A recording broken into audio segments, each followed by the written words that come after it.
Bhajan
Rama Rama Hare Hare Hare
Krishna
Hare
Thank you so much. Thank you, Mataji. Thank you, Bhavya Mataji and her team. Beautiful कीर्तन माताजी, बहुत time के बाद इतना अच्छा कीर्तन बैठ के ऑनलाइन सुनने को मिला है. I hope you all also, you know, felt the bliss. आप लोगों को भी अच्छा लगा होगा, I'm sure. Next हमारे प्रियंका सिंह माता, sorry, मीनाक्षी माताजी मंगलाचरण. Who's sharing the screen? Anybody sharing the screen or should I share? कोई share कर रहे हैं screen? संगीता माता जी कर रही हैं. अच्छा जी माता जी. हरे कृष्णा निकिता माता जी, आपने वो संगीता नवी मुंबई करके आईडी है ना, उसको जरा कीजिए ना को होस्ट. अच्छा वो बना, उसको नहीं बना. अच्छा ठीक, मैं बना.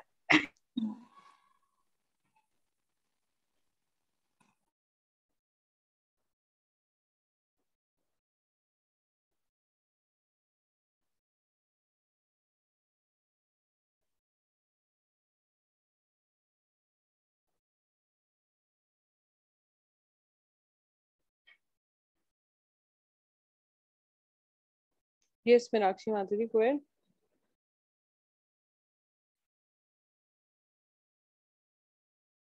इसको हिंदी में करो. Write this मंगलाचरण in Hindi also.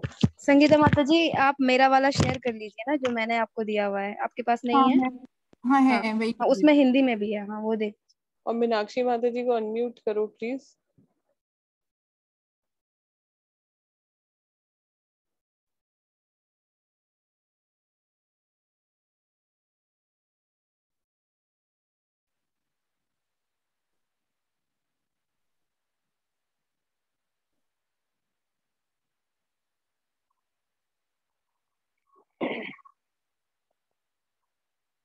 ॐ अज्ञानतिमिरान्धस्य ज्ञानाञ्जनशलाकया चक्षुरुन्मीलितं येन तस्मै श्रीगुरुवे नमः.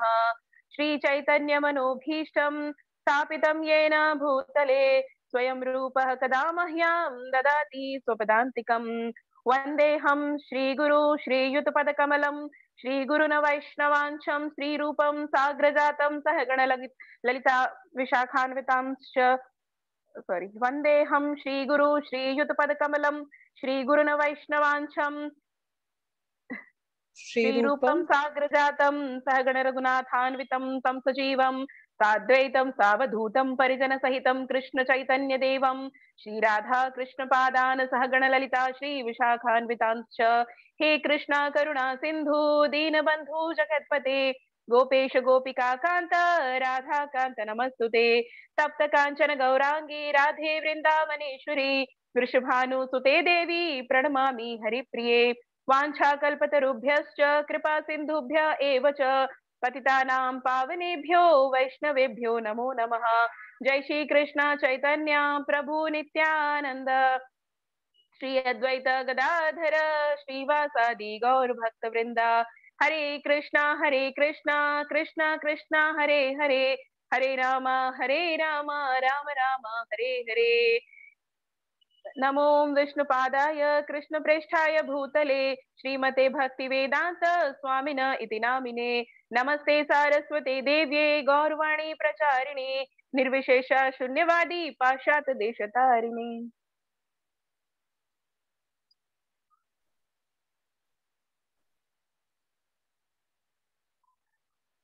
थैंक यू माता जी. थैंक यू मीनाक्षी माता जी.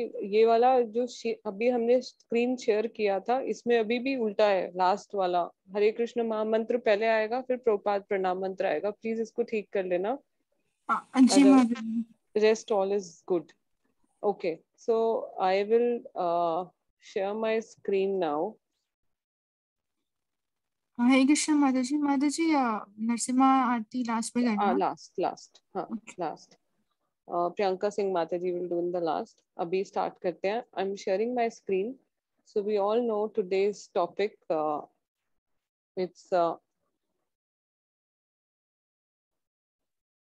It's wait. Okay.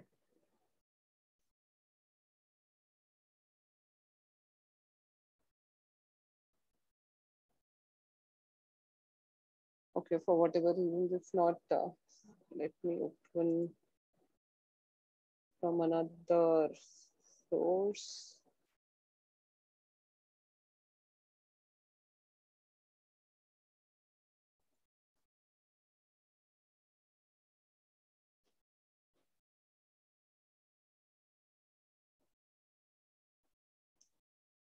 Okay, so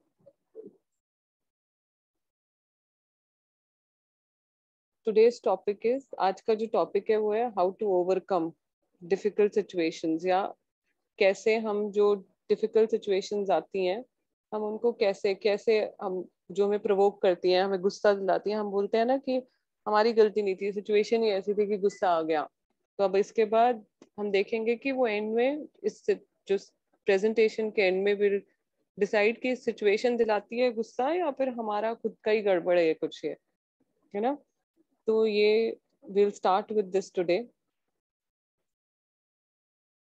ये मैंने भागवत गीता का एक श्लोक लिया है, बहुत ही कॉमन, बहुत ही one of the most important. Prabhupada ने हमें 108 से 140 के बीच में कुछ श्लोक हैं जो प्रभुपाद बार बार कोट करते हैं, और उसमें से ये बहुत इम्पॉर्टेंट एक वर्स है विच सेज, जो सोबर पर्सन का, धीर व्यक्ति का डेफिनेशन बताता है।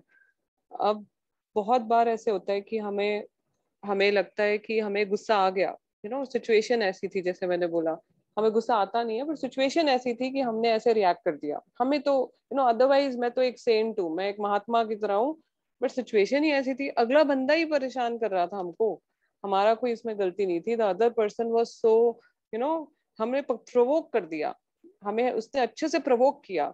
एक चीज आप हमेशा याद रखिए, जस्ट अ सेकेंड,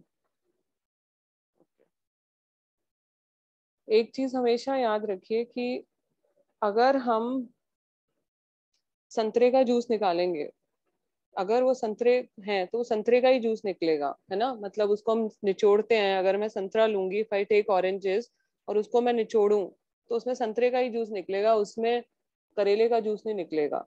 तो अगर हमारी लाइफ हमें निचोड़ती है, ऐसी सिचुएशंस में हमें निकालती है, तो हमारे अंदर जो होगा ना वही बाहर आएगा। इसका मतलब हमारे अंदर करेले ही हैं तो वही निकल रहे हैं।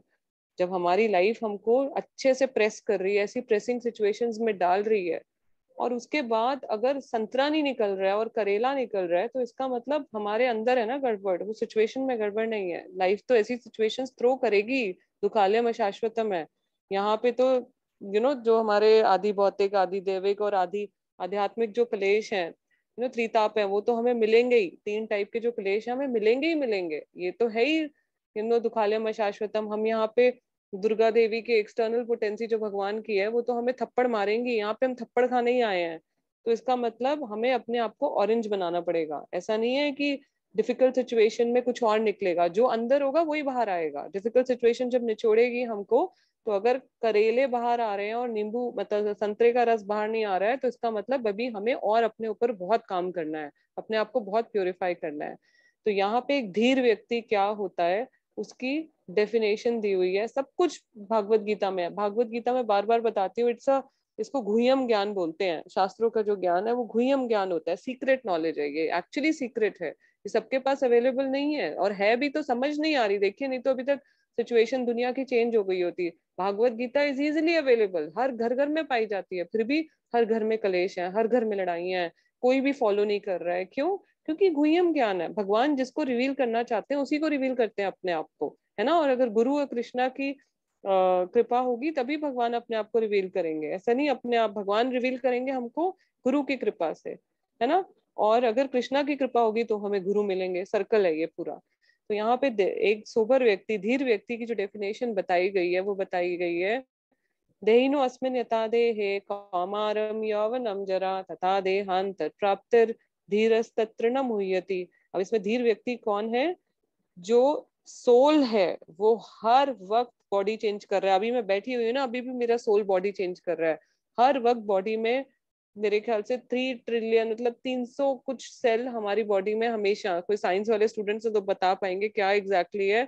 आई don't know how many cells are dying every second. अभी हम बैठे हुए हैं, जब मैं बात कर रही हूँ तब भी मेरे बॉडी में सेल मर रहे हैं कुछ, और कुछ सेल पैदा हो रहे हैं। तो क्या हो रहा है? बॉडी कंटिन्यूसली चेंज हो रही है। तो सोल जो है वो बॉडी चेंज करता है, ठीक है। सोल हर वक्त बॉडी चेंज कर रहा है। जब हम बचपन में अपने आप को देखते हैं तो मुझे नहीं याद, बचपन में मैं अपने आप की फोटो देखूंगी तो मैं पहचान नहीं पाऊंगी, ओ दिस वाज मी। मैं कल बूढ़ी हो जाऊंगी, बुढ़ापे में जब मैं बाद में अपनी आज की फोटो देखूंगी, मैं रियलाइज नहीं कर पाऊंगी अरे मैं ऐसी भी दिखती थी, दिस वाज मी। तो इसका मतलब क्या हुआ है, सोल ने कंटिन्यूअसली बॉडी चेंज कर रहा है, पर जो एक धीर व्यक्ति होता है वो ऐसे चेंजेस को देख के एजिटेट नहीं होता है, बिविल्डर नहीं होता है, दुखी नहीं होता है, ये तो हमारी बॉडी के चेंज हो गए। दूसरा, सोल जो धीर व्यक्ति होता है वो अदरवाइज ऑल्सो लाइफ में वो समदर्शी है। उसके लिए साधु और एक चंडाल ईटर, मतलब जो कुत्ता खाता है, चंडाल ईटर मतलब कुत्ता जो खाता है, उसको बिल्कुल ही सबसे नीचे उसका माना जाता है जाति का। वो उसको भी एक जो सेंट होता है, एक धीर व्यक्ति होता है, वो सेम उससे देखता है, सेम उससे देखता है। उसके लिए कोई डिफरेंस नहीं है कि ये मेरा अपना है, ये मेरा पराया है। हमारे साथ यही प्रॉब्लम है, हम लोग ये अपना पराया के चक्कर में ही इतना लालच, इतना ग्रीड करते हैं, और जो लोग मतलब हमें लगता है हमारे नहीं है, उनके बारे में हम ना सोच सोच के हमने अपने रिलेशनशिप्स भी खराब कर लिए। और आज जो हमारा कंट्री का स्थिति है वो भी इसलिए है क्योंकि हमारे जो पॉलिटिशियंस हैं दे आर अपने जेबों में खूब पैसा भर रहे हैं, और क्या कर रहे हैं, दूसरों को उनको चिंता नहीं है, दे आर नॉट बॉदर्ड। अरे अपना बैंक बैलेंस जाए, मर जाते हैं, उनके पता नहीं कितने ट्रिलियंस ऑफ रुपीज उनके पड़े होंगे अभी स्विस अकाउंट्स में, मर जाएंगे, पर कंट्री के लिए यूज नहीं होना चाहिए। और वही हमारा भी है, हम अपना अपना देखते हैं, we never think about others, never ever we are thinking about others. पर जो एक धीर व्यक्ति होता है वो ऐसा नहीं होता, sober person does not think like that. Another very important verse from Bhagavad Gita 14 chapter का 3 वर्सेस हैं जो इकट्ठे दिए गए हैं, उसका यहाँ से मैंने ट्रांसलेशन निकाल के लिखा है सिर्फ। Supreme personality of God head said, भगवान ने कहा, ओ सन ऑफ पांडु, किसको कह रहे हैं भगवान यहाँ पे, अर्जुन को, है ना। 700 श्लोक है भागवत गीता में, उसमें भगवान कह रहे हैं अर्जुन को, he who does not hate illumination attachment and delusion. मैं हिंदी में बोलूंगी तो प्लीज चिंता मत करिए, इंग्लिश में मैंने लिखा है यहाँ पे, एक्सप्लेन हिंदी में ही करूंगी। when they are present or long when they sorry I'll read again.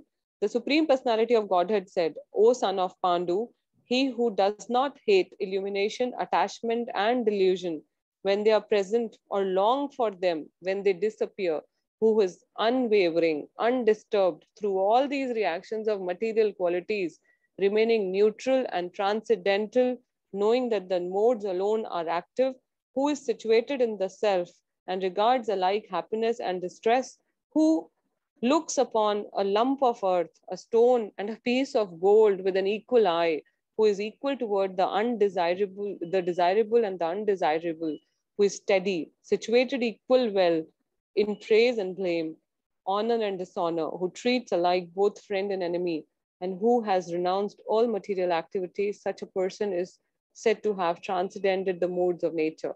बड़ा लंबा है, बट अगर एक लाइन भी अगर हम इसकी, मैं आज यही जब मैं ये प्रेजेंटेशन बना रही थी मॉर्निंग में बैठ के, तो मैं ये सोच रही थी कि एक लाइन भी अगर मैं इसकी अपनी लाइफ में उतार लूं, मैं खुद की बात कर रही हूँ, I am sitting in front of you, I won't lie, कि इसमें से हार्डली मैंने एक भी ऐसी क्वालिटी नहीं है इसको मैंने मास्टरी प्राप्त कर ली हो।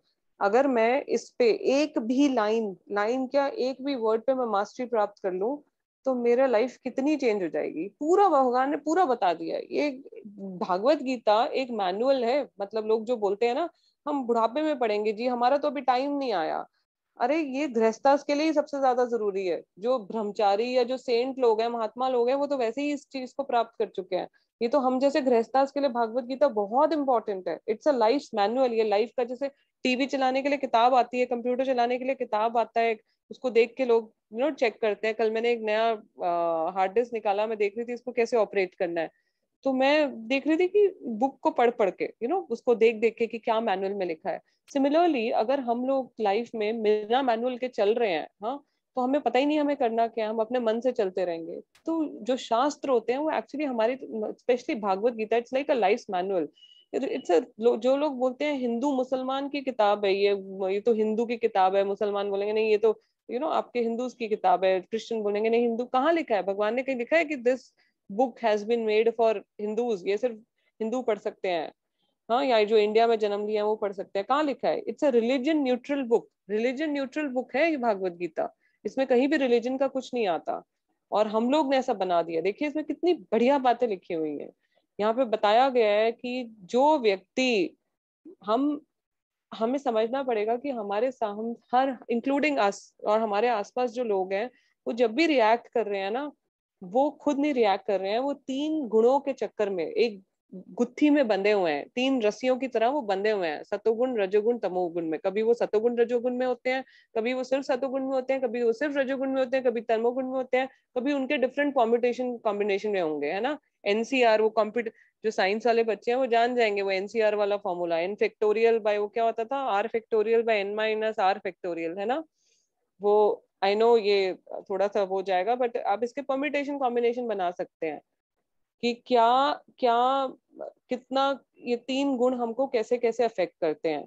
तो हमेशा हम लोग और हमारे आसपास भी जो लोग हैं वो 3 गुणों में बंध के रिएक्ट कर रहे हैं। तो कभी भी अगर आपके साथ कोई कुछ बोल रहा है जो आपको पसंद नहीं है, या कुछ ऐसा गड़बड़ बोल रहा है जो आपको लग रहा है गलत है, आप उसको बेनिफिट ऑफ डाउट दीजिए, क्योंकि आप समझिए वो भी उसके अंदर भी परमात्मा है, वो सच्चित आनंद है। सोल हमेशा complete knowledgeable, complete blissful, complete मतलब कंप्लीटली इटर्नल है वो। उसको सोल में कोई गड़बड़ नहीं है, सिर्फ और सिर्फ उसकी कॉन्शियसनेस थोड़ी करप्ट हो जाती है 3 गुणों के चक्रों में आके, है ना। पर वो भी सिचुएशन कभी परमानेंट नहीं रहती। आज कोई अगर किसी को गुस्सा आ रहा है, कोई ऐसा व्यक्ति है उसको हमेशा ही गुस्सा आता रहेगा, अनलेस कोई बिल्कुल ही जिसका पतन हो चुका है, जो हमेशा गुस्से में रहता है, वो अलग बात है। बट कभी सिचुएशन में गुस्सा आता है, ठीक हो जाता है। तो एक जो धीर व्यक्ति होता है वो अनडिस्टर्ब्ड, वो ऐसे चेंजेस को देख के डिस्टर्ब नहीं होता। कैसे चेंजेस है, वो न्यूट्रल रहता है हर सिचुएशन में, वो न्यूट्रल रहेगा। बहुत खुशी है तो ये नहीं कि पागल हो गया खुशी से, कोई खुशी का ठिकाना नहीं रहा भैया, इधर उधर सबको फोन घुमा दिया, कुछ कर दिया। Neutral, he will be neutral. And then उसको पता है, knowing that the modes alone are active, उसको पता है कोई भी व्यक्ति अगर अगर कोई उसके साथ कुछ गड़बड़ कर रहा है, उसको किसी की बात पसंद नहीं आई है, उसको पता है कि ये व्यक्ति गलत नहीं है, बिकॉज जो व्यक्ति है वो खुद परमात्मा का अंश है। We are part and parcels of the lord. अचिंत्य भेदा भेद फिलॉसफी हम सब जानते हैं कि हम सब भगवान के पार्ट एंड पार्सल हैं, है ना। क्वांटिटेटिवली हम लोग भगवान से कम है, बट क्वालिटेटिवली हमारे अंदर वही क्वालिटीज हैं जो भगवान के अंदर है। तो हम कैसे, कोई व्यक्ति गंदा हो सकता है, बोलते हैं ना ये व्यक्ति अच्छा नहीं है, this person is not good. Why? वो व्यक्ति अच्छा है भाई, सिर्फ उसका कॉन्शियसनेस ऐसा हो गया है क्योंकि 3 गुणों में बेचारा वो गुथा पड़ा है। तो जो ऐसा धीर व्यक्ति होता है वो समझता है कि जो व्यक्ति है दूसरा, वो 3 गुणों के कारण रिएक्ट कर रहा है, वो उसको बेनिफिट ऑफ डाउट देता है। Who is situated in the self and regards alike happiness and distress, उसको पता है सुख दुख में कोई अंतर नहीं है, वो हर सिचुएशन को डील कर जाएगा। जो लोग दुख को डील नहीं कर पाते वो सुसाइड तक कर लेते हैं। हर क्या मधुसूदन प्रभु जी ओनली आई थिंक किसी एक लेक्चर में बता रहे थे, सर बता रहे थे एक लेक्चर में कि हर मिनट में एक सुसाइड हो रही है। अभी हम बैठे हुए हैं तो हर मिनट में एक सुसाइड हो रही है। आपको पता है क्यों हो रही है? क्योंकि लोगों को पता ही नहीं है कि सुसाइड करना भी कितना गलत है। भूत की ओणी में बन के बैठे रहेंगे पता नहीं कितने कितने जन्म। कोई सुसाइड जो कर लेता है उसको लगता है अरे मैंने छुटकारा पा लिया, भूत की ओणी में उसकी वो घूमता रहेगा, कोई बॉडी नहीं मिलेगी उसको पता नहीं कितने टाइम तक। तो जो ऐसा व्यक्ति होता है वो दुख और सुख को सेम समझता है, उसको पता है आज सुख है तो कल दुख भी आएगा। साइन कर्व की तरह है लाइफ, ऐसे नीचे भी जाएगी ऊपर भी जाएगी, नीचे भी जाएगी ऊपर भी जाएगी। ना वो ऊपर जब जाती है तो बहुत खुश होता है, ना जो वो नीचे आती है तो बहुत दुखी होता है। जो लोग इस चीज को समझ जाते हैं ना वो लाइफ में खुश रहते हैं। वो मतलब अपनी सैनिटी, अपना जो वो पागलपन के उस कगार पे नहीं पहुंचते। नहीं, जो लोग बहुत खुश हो जाते हैं वो उतने ही दुखी भी हो जाते हैं फिर। तो हमेशा हमको सिचुएशन में सिंपल प्लेन रहना चाहिए, ये नहीं कि हम बहुत एक्साइटेड और एक फिर अंडर एक्साइटेड हो गए। Who looks upon a lump of earth, a stone and a piece of gold with an equal eye, जो सोने को भी, एक मिट्टी के बर्तन को भी, और हर चीज को सेम है उसके लिए। वो पैसा के पीछे भागता नहीं है। डिवोटीज वैसे ही कभी नहीं भागते पैसे के पीछे, उनको लग पता है कि ये बहुत टेम्पररी है। जहाँ कृष्णा होंगे हमारा ध्यान वो रख ही लेंगे। इतना हमें सरेंडर लेवल होना चाहिए हमारा भगवान पे कि भगवान है तो हमें पाल ही लेंगे। जब वो चिड़िया को पाल रहे हैं उसको भी भूखा नहीं मरने देते तो हम लोग को क्यों भूखा मारेंगे? हमारा सरेंडर ही नहीं है ना। हम लोग हर चीज अपने आप हैंडल करना चाहते हैं। We have no surrender level. Who is equal toward the desirable and undesirable, जो उसको अच्छा लगता है उसको भी वो ठीक उसी नजर से देखता है जो उसको अच्छा नहीं लगता। हु स्टेडी, उसका वो धीर है, उसको स्टेडी है लाइफ में, उसको कोई भी चीज हिला नहीं सकती है। उसका भगवान में फेथ है तो वो फेथ है भाई, उसका है, रहेगा, उतना ही स्थिर रहेगा। भगवान वो कुंती महारानी की तरह, कुंती महारानी बोलती थी मेरे को दो भगवान, जब दुख होते हैं तो आप मेरे साथ रहते हो। Situated equally well in praise, blame and honour and dishonour. हमें यहाँ पे वो जो व्यक्ति है उसको आप इंसल्ट भी कर दोगे उसको बुरा नहीं लगेगा, ब्लेम भी कर दोगे उसको बुरा नहीं लगेगा, उसको प्रेज भी कर दोगे तो भी उसको बहुत अच्छा नहीं लगेगा, वो सेम है। ऑनर कर दोगे तो भी ठीक है, डिसऑनर कर दोगे तो भी ठीक है, पर हमें क्या चाहिए, हमेशा ऑनर चाहिए। गलती से अगर एक भी बार हमारा नाम मिस हो गया, 50 लेडीज का नाम अनाउंस हुआ, उसमें से एक रह गई, वो एक तो बस हो सकता है मंदिर ही आना छोड़ दे गुस्से में कि मेरा नाम अनाउंस नहीं किया था उनमें, मैं कैसे रह गई, मेरा कैसे नहीं हुआ। पर एक जो भक्त है उसके लिए जो ये प्रेज और ऑनर है ना, वो स्टूल के समान है। स्टूल, उसे स्टूल के समान शास्त्रों में कंपेयर किया गया है। जो ऑनर की इच्छा है ना, फेम की इच्छा, ऑनर की इच्छा अगर कोई रखता है तो उसको स्टूल से कंपेयर किया गया है कि वो स्टूल के को एक्सपेक्ट करने के समान है। उसके लिए अपने दोस्त और शत्रु में कोई अंतर नहीं है, सब सेम है उसके लिए। जो उसका बुरा करता है वो उसका भी अच्छा सोचता है। आई नो आप सब सोचोगे कि ये माता जी जो बता रहे हैं ये प्रैक्टिकल नहीं है, दिस इज सो इम्प्रैक्टिकल। ये प्रैक्टिकल है, ट्रस्ट मी। और ये आप सब जो यहाँ बैठे हुए हैं सब जानते हैं, जो स्पेशली 16 माला शुरू किए थे कुछ टाइम पहले, या कुछ माला शुरू किए थे। मुझे याद है, आप खुद देखेंगे, मैं माला करती थी, मुझे स्टार्टिंग में कोई चेंजेस नहीं दिखते थे, बट अब मैं अपने आप को ही देखती हूँ, पीछे मुड़ के मैं देखती हूँ बहुत चीजों में मेरा नेचर चेंज हो गया है। My nature has change so much, so much. It has given me so much of peace, so much of tolerance levels, and so much of what should I take, एक किसी को forgive करने की क्षमता जो हम लोगों को लिए बहुत कम है हम लोगों में। तो अगर आप में से एक एक व्यक्ति, मैं अगर टेस्टिमोनी बोलूंगी, आप बोलिए आपको क्या, आप सब मुझे बताएंगे कि हाँ माता जी हम लोग का नेचर कितना चेंज हुआ है। तो ये जो चेतो दर्पण मार्जनम हमारा हो रहा है, जो हमारे इतना हमारे हरि नाम लेने से जो हमारे अंदर जो हृदय की मैल है वो धीरे धीरे जा रही है, वो सब हरि नाम है। और कोई इसका तरीका नहीं है, कोई तरीका नहीं है इसका। अगर हम हरि नाम जब तक नहीं करेंगे, प्रभुपाद ने हमें 16 माला बोली, हमें नहीं करेंगे तो हम लाइफ में इन्हीं चीजों में, कभी हमें लोग बुरे लगेंगे, कभी हमें लोगों की बातें बुरी लगेंगी, हम अपनी प्रेशियस लाइफ को इन्हीं बकवास चीजों में वेस्ट कर देंगे। एंड कंप्लीटली रबिश है, उसने ये बोल दिया, वो ये कह रहा है, उसका ये रिएक्शन है, छोड़ दो, that is not important, not important at all. अपना अपना एम देखो, अपनी एम से डिविएट हो रहे हो, फिर मनुष्य योनि जो मिली है आपको 84 लाख योनियों के बाद, फिर आना पड़ जाएगा इसी चक्रों में, उसके उस व्यक्ति के कर्म आपको कटवाने के लिए, अपने कर्म काटने के लिए उसके प्रति। सो अब नेक्स्ट बड़ी इंपॉर्टेंट क्वेश्चन कि अब होगा ही, कोई ना कोई तो हमें प्रवोक करेगा ही हर वक्त। तो हमें क्या करना चाहिए जब हमें कोई प्रवोक करे, तो हमें करना क्या चाहिए? उसको जाके चांटा मार देना चाहिए, या उसको जाके अब्यूज करना चाहिए, गुस्सा करना चाहिए, कंप्लेंट करनी चाहिए गुरु को जाके, अरे देखिए प्रभु जी माता जी हमको ऐसे बोलते हैं, ये ऐसा हो रहा है, क्या करना चाहिए? When such situation comes, what should we do?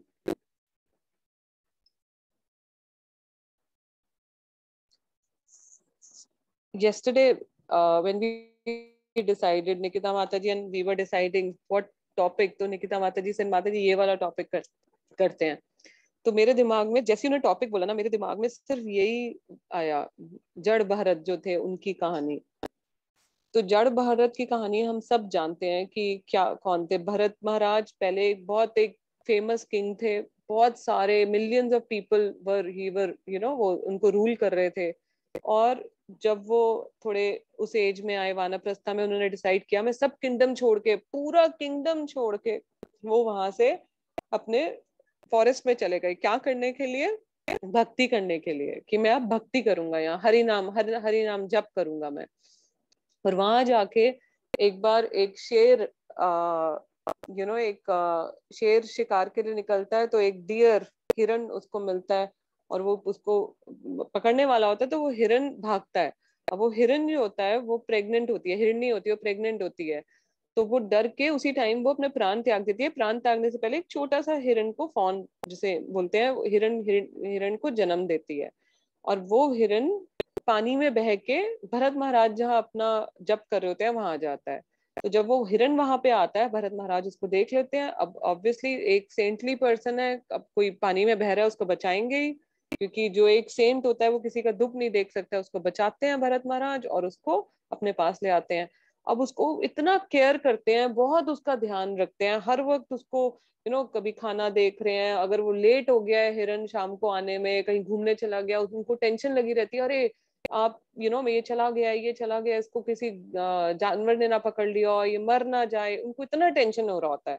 अब देखिए ये भरत महाराज हैं जो अपना किंगडम छोड़ के आए हैं, बच्चों को भी छोड़ दिया, पत्नी को भी छोड़ दिया, पर किससे आसक्ति हो गई? एक हिरण से। अब इसका मतलब ये नहीं है कि उन्होंने बचा के गलत किया। एक डिवोटी बहुत सिंपथाइज करता है बट वो डिटैच्ड रहता है। We all have to learn detached attachment. जब तक हम ये नहीं सीखेंगे ना, हम सफर करेंगे। हम सबको, एक एक व्यक्ति को, डिवोटी है या नॉन डिवोटी है, उसको अटैचमेंट जब तक अपनी लाइफ में नहीं सीखेगा वो दुखी रहेगा, क्योंकि हमेशा वो दूसरों को सोचेगा ये मेरा है, ये मेरी पत्नी है, ये मेरा पति है, ये मेरा बच्चा है, ये मेरा बॉयफ्रेंड है, ये मेरी गर्लफ्रेंड है, यही, ये मेरा है, ये मेरा है, ये घर मेरा है, ये पैसा मेरा है, ये जॉब मेरी है। उसको हमेशा अटैचमेंट रहेगी और वो दुखी रहेगा, क्योंकि इस भौतिक दुनिया में हर चीज टेम्पररी है, इल्यूजन नहीं है, टेम्पररी है, अस्थाई है, जाएगी ही जाएगी। जिसने जन्म लिया है वो मरेगा ही मरेगा, है ना। जो आपको मिली है चीज वो कल अगर किसी की जॉब है वो जाएगी जाएगी। इंडिया में तो फिर भी चलो एक रिटायरमेंट एज है, बाहर की कंट्रीज में रिटायरमेंट एज नहीं है। तो मुझे याद है मेरी पिछली कंपनी में जिस पोस्ट मैंने ज्वाइन किया था और जो वो व्यक्ति गए थे वो 70 की पोस्ट पे गए थे, पर 70 में भी उनको जाना तो पड़ा था। ये कोई है वो पूरी लाइफ जिंदगी भर अपना लास्ट डे तक वही जॉब करते रहेंगे। तो हर चीज परमानेंट। अगर आप सोचेंगे आज हम इस पोजीशन पे बैठे हैं, समटाइम्स पोजीशन से आसक्ति हो जाती है, तो ये मत सोचिए वो मतलब उसमें आप घमंड रह के बैठे रहेंगे, वो जाएगी ही जाएगी। इसलिए जो एक धीर व्यक्ति होता है वो क्या है, वो हमेशा हर सिचुएशन में सेम रहता है।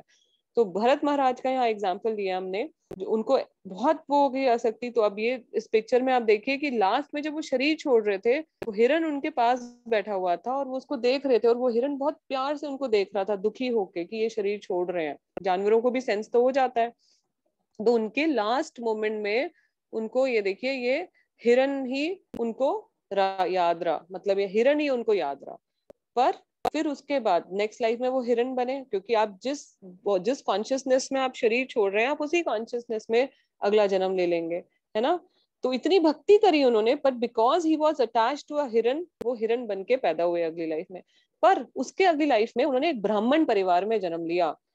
उन्होंने जिस ब्राह्मण के घर जन्म लिया, उस ब्राह्मण की पहली बीवी से 9 बच्चे थे, और दूसरी बीवी से जड़ भरत थे, और जड़ भरत के साथ एक ट्विन सिस्टर भी थी उनके साथ उनकी एक ट्विन बहन भी हुई थी। तो यहाँ पे मैंने ये वर्स लिखा है, नेहा विक्रमनाशो अस्ति प्रत्यावायो न विद्यते स्व अल्पम अप्यस्या धर्मस्या त्रायते महतो भयात। जो ये भक्ति का पाठ होता है, ये बड़ा इंपॉर्टेंट वर्स है। इसमें कभी भी जितनी भक्ति आपने की है वो खत्म नहीं होगी। आप जो सोचे ना, आज हम इतनी भक्ति कर रहे हैं, क्या फायदा अगर हमारा ये हम इसका क्या फायदा हो रहा है, आपको नहीं पता। ये अभी नहीं, ये आपका अकाउंट में जा रहा है। ये ऐसा फिक्स डिपॉजिट है जो कभी खाली नहीं होएगा, जिसमें बढ़ता ही बढ़ेगा, कंपाउंड इंटरेस्ट मिलता रहेगा आपको, है ना। जैसे पीपीएफ में हम पैसे डालते हैं, हमारा मनी कंपाउंड एनुअली होता है। तो ये आपका ऐसा ही है कि ये भक्ति जहां आप छोड़ोगे, आपको नेक्स्ट वहीं से मिलेगी। आप तभी तो देखिए, जो छोटे छोटे बच्चे होते हैं, कई 2-2, 3-3, मतलब 4-4 साल के बच्चे पूरे पूरे 700 श्लोक याद कर लेते हैं। वो कैसे, क्या उसका लॉजिकल एक्सप्लेनेशन है? आप और मैं या कोई नॉर्मल बच्चा क्यों नहीं कर पाता? ऐसे तो सब बच्चों की मेमोरी अच्छी होती है, ऐसे तो सब बच्चे कर लें, क्यों नहीं कर पाते? क्योंकि ये ऐसे बच्चे हैं जो पिछली लाइफ में अपनी भक्ति वहां खत्म किए थे, वहीं से पिकअप कर लिए हैं। हो सकता है पिछली लाइफ में 700 श्लोक याद करके बैठे हो, तभी तो याद कर रहे हैं। कई लोग क्यों इतने अच्छे भक्त बन जाते हैं, आते हैं और आते ही इतने, और कई इतने इतने साल इस्कॉन में होते हैं, फिर भी वो नहीं इतना भक्ति में प्रोग्रेस कर रहे। क्या उसका लॉजिक है? यही लॉजिक है। तो भरत महाराज से हमें ये एग्जाम्पल पता लगता है कि इस भक्ति के मार्ग में एडवांसमेंट थोड़ा सा भी आप करोगे तो आपको कभी भी वो आपका लॉस नहीं होगा। और थोड़ा सा भी भक्ति मार्ग करने से आपको भगवान हमेशा हर चीज के जो भय से बचाएंगे। हमें जो डर लगते हैं ना लोगों को, अगर हम जेन्युइनली भक्ति करें, अच्छी 16 माला करें, अपने माला की क्वालिटी बढ़ा लें, हमारे डर अपने आप धीरे धीरे खत्म होते जाएंगे। आप बहुत कॉन्फिडेंट हो जाओगे, इस फील्ड में नहीं, बाकी सब फील्ड में भी, है ना। तो आगे जड़ भरत, मैंने फिर क्लोट किया कि जड़ भरत ब्राह्मण परिवार में जन्म लिए, जिन्होंने उनको इनिशिएशन भी दिया। तो जड़ भरत उनको इसलिए बोला जाता था कि जड़ का मतलब होता है इनर्ट, जिसके अंदर कोई फीलिंग्स नहीं है। तो जड़ भरत ने जब अपने ब्राह्मण परिवार के घर जन्म लिया, वो बहुत ही स्टार्टिंग से ही, तो पिता उनके बहुत अच्छे ब्राह्मण थे, उन्होंने उनको शास्त्र पढ़ाए अच्छे से, बचपन में ही उनको इनिशिएशन भी दे दिया, उनको इनिशिएट कर दिया, उन्होंने उनको दीक्षा दे दी उनके पिता ने, और शास्त्रों का अध्ययन करते थे उनके पिता उनके साथ बैठ के। तो भरत महाराज एक ब्राह्मण के घर में इसलिए जन्म लिए, देखिए ये इससे प्रूव होता है, जो जो भागवत गीता में लिखा हुआ है ना, उससे ये वो ऐसा नहीं है कहानियां हैं, वो एक्चुअली प्रूव हो रही हैं चीजें। आप अगर भागवतम की कथाएं उठाएंगे और भागवत गीता का रिलेट करेंगे, आपको समझ आएगा रिलेटेड है ये सारे वर्सेस। भागवत गीता में लिखा हुआ है ये कि एक व्यक्ति जो बहुत भक्ति कर रहा है और वो मृत्यु हो जाती है उसकी किसी कारणवश, अभी भक्ति पूरी नहीं हुई है, और उसकी बहुत अच्छी उसने भक्ति करी थी, बहुत अच्छी उसने भक्ति योगा किया है, तो वो एक ऐसे परिवार में जन्म लेगा जहाँ पे बहुत किसी भक्त के परिवार में मिलेगा उसको जन्म। और ऐसा certainly such a birth is rare in this world, और ऐसा जो बर्थ है वो बहुत रेयर है। तो आप सब जो भक्त हैं, आपके घर में जो बच्चे हैं, आप ये मत समझिए कि वो ऑर्डिनरी बच्चे हैं, दे आर डिवोटीज, और आपके रिस्पॉन्सिबिलिटी है कि आप उनको टेक केयर करें और डिवोटीज बनाएं। एक मदर की, प्रभुपाद कहते थे कि माताओं को तो स्पेशली प्रभुपाद कहते थे कि आपके जो डेटीज हैं वो आपके बच्चे हैं। ऐसा नहीं है आप मंदिर में बैठे हुए सारे काम धाम छोड़ के बच्चा निग्लेक्ट करके, आपका first duty is towards your child. जो आपका डेटी है, जो आपका विग्रह है घर में, वो आपका बच्चा है। तो ऐसा व्यक्ति जो बहुत भक्ति करा है पिछली लाइफ में, थोड़ा बहुत उसका रह गया है, वो किसी भक्त के घर में जन्म लेगा। और ये प्रूव होता है क्योंकि भरत महाराज ने इन ब्राह्मण परिवार में जन्म लिया, जहां उनको भक्ति बचपन से उनके परिवार में उनके पिता से मिली। और जो उनके बाकी परिवार था, जड़ भरत, मैंने आपको बता दिया कि हाँ, जड़ भरत मैं आपको बता रही थी कि उनको जड़ इसलिए बताया बोला जाता था क्योंकि उनको किसी भी चीज में इंटरेस्ट नहीं था। उनको कोई वो बिल्कुल, जो हमने पहले अभी चौथे अध्याय के जो वर्सेस पढ़े हैं पहले, वो 3 वर्सेस, वो पूरे वैसे ही थे ना। उनको कोई गालियां दे दो, अब उनके पिता की मृत्यु, माता पिता की मृत्यु हो गई, तो उनके जो भाई थे, उनकी भाई और भाभीियों ने उनको बहुत गालियां देते थे। उनका सारा जो प्रॉपर्टी का शेयर था वो भी हड़प लिया, सिर्फ उनको खाना देते थे। खाना भी वो मांगते नहीं थे, जब मिल गया तो खाते थे। कोई उनको गाली दे देगा उसको रिएक्ट नहीं करते थे, गुस्सा करता था उस पर रिएक्ट नहीं करते थे, कुछ नहीं। और हमारे को कोई मतलब कोई मजाक में भी कुछ बोल देना हमें बुरा लग जाता है, वी गेट ऑफेंडेड। हमारा इतना टॉलरेंस लेवल इतना लो है कि कोई हमें मजाक में भी कुछ बोल देता है, हमारी ईगो इतनी बड़ी है, हमारी ईगो इतनी बड़ी है कि हमें उसी टाइम बुरा लग जाता है, इसने हमें बोल कैसे दिया, हमारी तो इसने कैसे बोल दिया हमको, अब हम इसको we will teach him a lesson. हमारी ये हालत है। पर जड़ भरत एकदम ऑपोजिट, कोई कुछ भी बोल देता था वो बिल्कुल रिएक्ट नहीं करते थे, तभी उनका नाम जड़ भरत पड़ा। इनर्ट मतलब जिसके अंदर फीलिंग्स नहीं है, इनर्ट, इनर्ट मैटर, इसके अंदर कुछ भी नहीं है, ये कुछ इसमें फीलिंग्स नहीं है। तो वैसे जड़ भरत थे। एक दिन जड़ भरत जा रहे थे, बैठे हुए थे, अब उनके घर में उनको कुछ किसी ने बोला, वो आराम से, कुछ उनकी भाभीियों ने उनको गुस्सा किया और वो उनको निकाल दिया घर से कि तुम जाओ। वो पेड़ के नीचे बैठे हुए थे और राजा को लेके, कुछ एक राजा, ये रघुगुना राजा थे, जो सौवीरा के राजा, सौवीर किंगडम के राजा थे, रघुगुन। वो जा रहे थे कपिल मुनि से मिलने के लिए।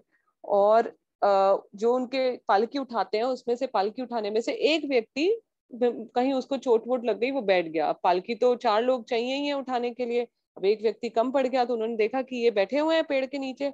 उन्होंने बोला, भाई साहब, आप हट्टे कट्टे दिख रहे हो, आप चलो, आप ये उठाओ पालकी। तो जड़ भरत तो कभी किसी को मना भी नहीं करते थे, वो चल पड़े। अब वो जब चल रहे हैं तो वो उछल उछल के चल रहे हैं। अब आप देखिए, पालकी उठा रहा है और वो उछल रहा है, उछल रहा है, उछल रहा है बार बार, ऐसे ऐसे, तो ऑब्वियसली जो पालकी में व्यक्ति बैठा हुआ है उसको कैसा लगेगा, वो तो वो भी उछल रहे हैं साथ साथ। तो वो बोले, उसके बाद वो राजा बोले, fool rest a while, if thy shoulders pain thee rest a while. मतलब वो उनको बोले कि अगर तुम में दर्द हो रहा है, तुम थक गए हो, तो भाई तुम रेस्ट कर लो। और उसको बोले बेवकूफ, उनको फूल बोला उन्होंने, राजा ने जड़ भरत को। किंग ने क्या बोला, what a pity, it looks as though you are carrying the palanquin. ऐसा ऐसा प्रतीत हो रहा है कि तुम अकेले ही उठा के बैठे हो पालकी को, कि तुम उतना उछल रहे हो और तुम बहुत थक गए हो, इसीलिए तुम, क्या पता तुम बहुत दुबले पतले हो, तुम्हारी हेल्दी बॉडी नहीं है। टॉन्ट मार रहे हैं उनको, सरकाज़म कर रहे हैं। और या हो सकता है कि तुम बहुत बूढ़े हो गए हो, इसलिए तुम नहीं उठा पा रहे हो। और उन्होंने बोला, फिर आगे वो किंग बोले रघुगुण जो थे उन्होंने बोला कि मैं तुम्हारा मास्टर हूँ और तुम मेरे सर्वेंट हो और तुम्हें मेरी बात माननी चाहिए, और अगर तुम नहीं मानोगे तो मैं तुम्हें मजा चखाऊंगा अभी। और ऐसे टॉन्ट और सरकाजम मार के उन्होंने उनको बोला। तो अभी कोई हमें बोल दे ऐसा, तो मुझे लगता है कि या तो हम उस व्यक्ति को मतलब फिजिकली मार देंगे, हिट कर देंगे, या फिर हम वहां उस जगह से चले जाएंगे, इतना ऑफेंड हो जाएंगे या उसको वापस कुछ बोलेंगे गुस्से में, या उस व्यक्ति से जिंदगी भर का रिश्ता ही खत्म कर देंगे। पर जड़ भरत ने कुछ ऐसा नहीं किया। देखिए अब आगे देखते हैं जड़ भरत ने क्या किया।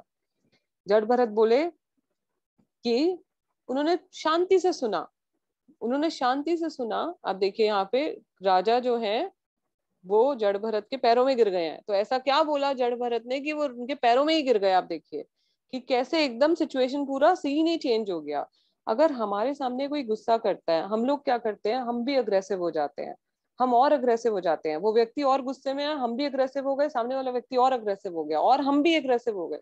वो सिचुएशन आउट ऑफ कंट्रोल हो जाता है और वो रिलेशनशिप परमानेंटली आपका स्कार हो जाता है। एक बार गांठ बन जाती है ना रस्सी में, तो गांठ बंदी रहती है फिर, है ना। अगर शीशा एक बार टूट जाता है, अब उसको कितना जोड़ लो उसमें क्रैक रहेगा ही रहेगा। तो ये बहुत इंपॉर्टेंट चीज है कि हम कैसे एक चुप 100 चुप बोलते हैं। उस टाइम पे हम कैसे रिएक्ट कर रहे हैं। अगर आपको रिएक्ट नहीं करना आता तो आप चुप हो जाइए उस टाइम पे। चुप, आपको वो सिचुएशन खत्म, थोड़े दिन एक आध घंटे बाद वो नॉर्मल भी हो जाता है। बट क्योंकि हम रिएक्ट करते हैं उस टाइम पे, इसलिए वो सिचुएशन बहुत आउट ऑफ कंट्रोल हो जाता है, आउट ऑफ कंट्रोल चला जाता है। तो भरत महाराज जो थे उन्होंने चुपचाप इसको सुना और वो बोले कि although you have spoken sarcastically, उनको समझ आ गया, वो इंटेलिजेंट थे, वो बुद्धू नहीं थे, वो चुप रहते थे। जो हमारी चुप्पी को कई बार कई डिवोटीज पूछते हैं कि अगर हम चुप रहेंगे बाहर की दुनिया में तो हमें सब बुद्धू समझेंगे। नहीं, आपको टाइम, आपको इंटेलिजेंस समझेंगे। True intelligence is not bye staying quite. अगर आप true intelligence is that you, sorry it's other way around. True intelligence वो है कि अगर आप चुप रहें और टॉलरेट करें rather than spoiling your relationships। वो बोले कि आपके जो टॉन्टिंग रिमार्क्स हैं वो मुझे फर्क ही नहीं पड़ता, क्योंकि मैं तो बॉडी हूं ही नहीं, मैं तो आत्मा हूं, है ना।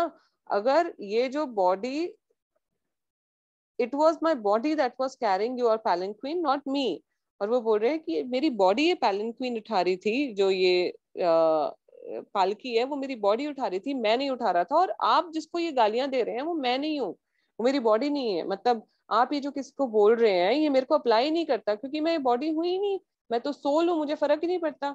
ये सिचुएशन में हम लोग को इवेंचुअली आना है। ये हम हर दिन पढ़ते हैं, we read this every day, पर हम भूल जाते हैं बार बार कि हम ये बॉडी नहीं है, हम ये शरीर नहीं है। और आत्मा सच्चित आनंद है, आत्मा का कोई ईगो नहीं है, आत्मा की फॉल्स ईगो नहीं है।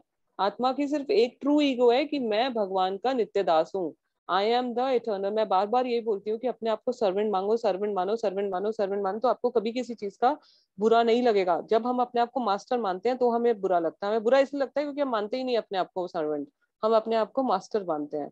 और वो बताते हैं आगे, वो बताएंगे कि मैं इसीलिए उछल उछल, वो इसलिए उछल के चल रहे थे क्योंकि वो नीचे छोटे छोटे जो जीव होते हैं, जीव जंतु, जो चींटियां हैं छोटे छोटे, वो पैरों के नीचे आके जो मर जाते हैं, वो उनको बचाने के लिए धीरे धीरे ऐसे चल रहे थे। वो इसलिए नहीं चल रहे थे कि उनको वो ताकतवर नहीं थे, या वो थक गए थे, या वो बुद्धू थे, उनको पता नहीं कि पालकी कैसे उठाना है, वो बचा रहे थे।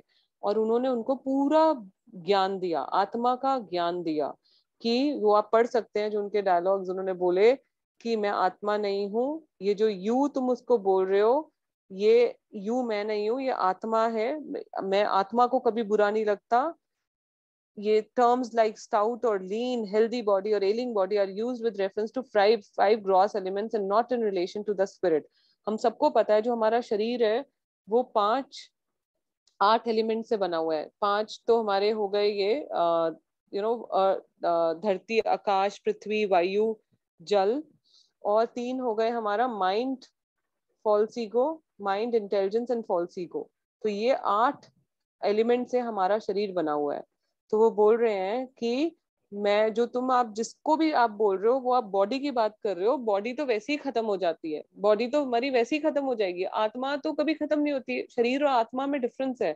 हम लोग अपने आप को शरीर ही मानते हैं, हमारा पूरा सब लाइफ का प्रॉब्लम है कि हम लोग अपने आप को शरीर मानते हैं। इसलिए हमें लोगों की बातें प्रोवोक करती हैं, हमें बुरा लगता है, हम लोगों को भी टॉन्ट मारते हैं, हम लोगों को अपने टॉन्ट से दुखी, सबसे बड़ी एक्चुअली सबसे जो कष्टदायी वर्ड्स होते हैं ना वो टॉन्ट और सरकाज़म होता है, जो हम लोगों को कसते हैं, जो हमें समझ नहीं आता.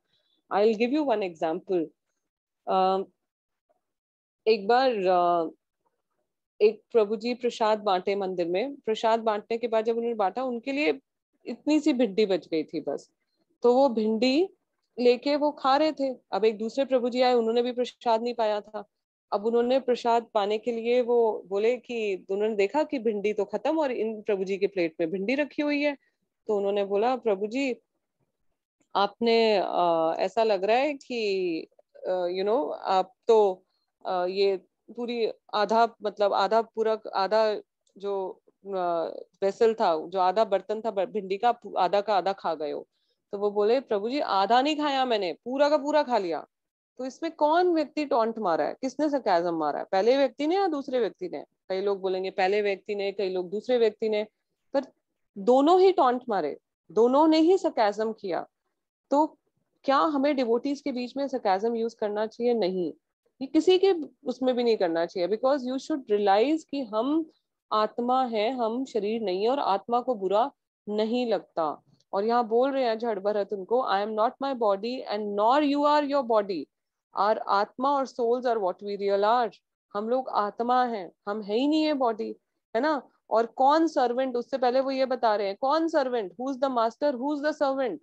हम सब तो, वो ये बता रहे हैं कि हम सब तो ये टेम्पररी है, ये रिलेशनशिप्स भी जो है ये टेम्पररी है सब. इसमें क्या सर्वेंट और क्या मास्टर, सभी के सब भगवान के सर्वेंट्स हैं.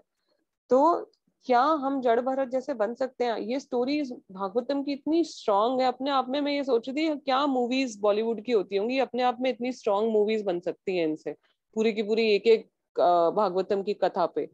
इतने पास टाइम्स हैं भागवतम में. So can we become like Jad Bharat? Now let's go ahead. Another story that we take from Bhagavatam. See, best part is, अगर आप किसी को भी सिखाना चाहते हैं कोई भी चीज, बेस्ट पार्ट इज आप खुद से कुछ मत बोलिए, स्क्रिप्चर्स लाके रख दीजिए. ये मैंने लीला पुरुषोत्तम प्रभु जी से सीखा है. हमेशा वो बोलते हैं कि तुम्हारे पास आंसर्स, कई बार मैं उनके पास क्वेश्चन लेके जाती हूँ कि प्रभु जी क्या बोलना चाहिए इस व्यक्ति को, ऐसा क्या बोले. तो प्रभु जी का इंस्टेंट आंसर आता है कि तुम लोग भागवत गीता के वर्सेस क्यों नहीं लर्न करते हो. तुम्हें 700 के 700 श्लोक लर्न होने चाहिए, ताकि जैसी सिचुएशन है अपना मन मत बोलो, सीधा भागवत गीता का कोर्स श्लोक कोट करो, सीधा भागवतम में से करो, अपने मत मन घड़ंग. अभी मैं आपको self help books, crore self help books मिल जाएंगी जिसमें लिखा होगा प्रोवोकिंग सिचुएशन में ऐसा करना चाहिए, वैसा करना चाहिए. जब आप भागवतम की स्टोरी सुनोगे, आपको अपने आप इतना इससे बेनिफिट मिलेगा, स्पिरिचुअल बेनिफिट भी मिलेगा और मटेरियल बेनिफिट भी इसी से मिल जाएगा कि आपको कुछ और करने की जरूरत ही नहीं है. कुछ और करने की आपको जरूरत ही नहीं है. यहाँ पे नेक्स्ट एग्जाम्पल जो हम लेते हैं वो च्यवन ऋषि और मदर सुकन्या से. सुकन्या जो थी, she was the daughter of a king, मुझे नाम भूल गया, anybody remembers? Anyways, she was the daughter of a very great king. और वो एक बार अपने पिता के साथ जाती हैं च्यवन ऋषि के आश्रम में, फॉरेस्ट में जो होता है वहां जाती हैं, पूरा उनका टीम जाता है. च्यवन जब मदर सुकन्या जाती हैं, उनके साथ साथ उनके पिता, सारे उनके जितने मतलब जितने लोग किंग के साथ जाते हैं, खूब सारे लोग जाते हैं.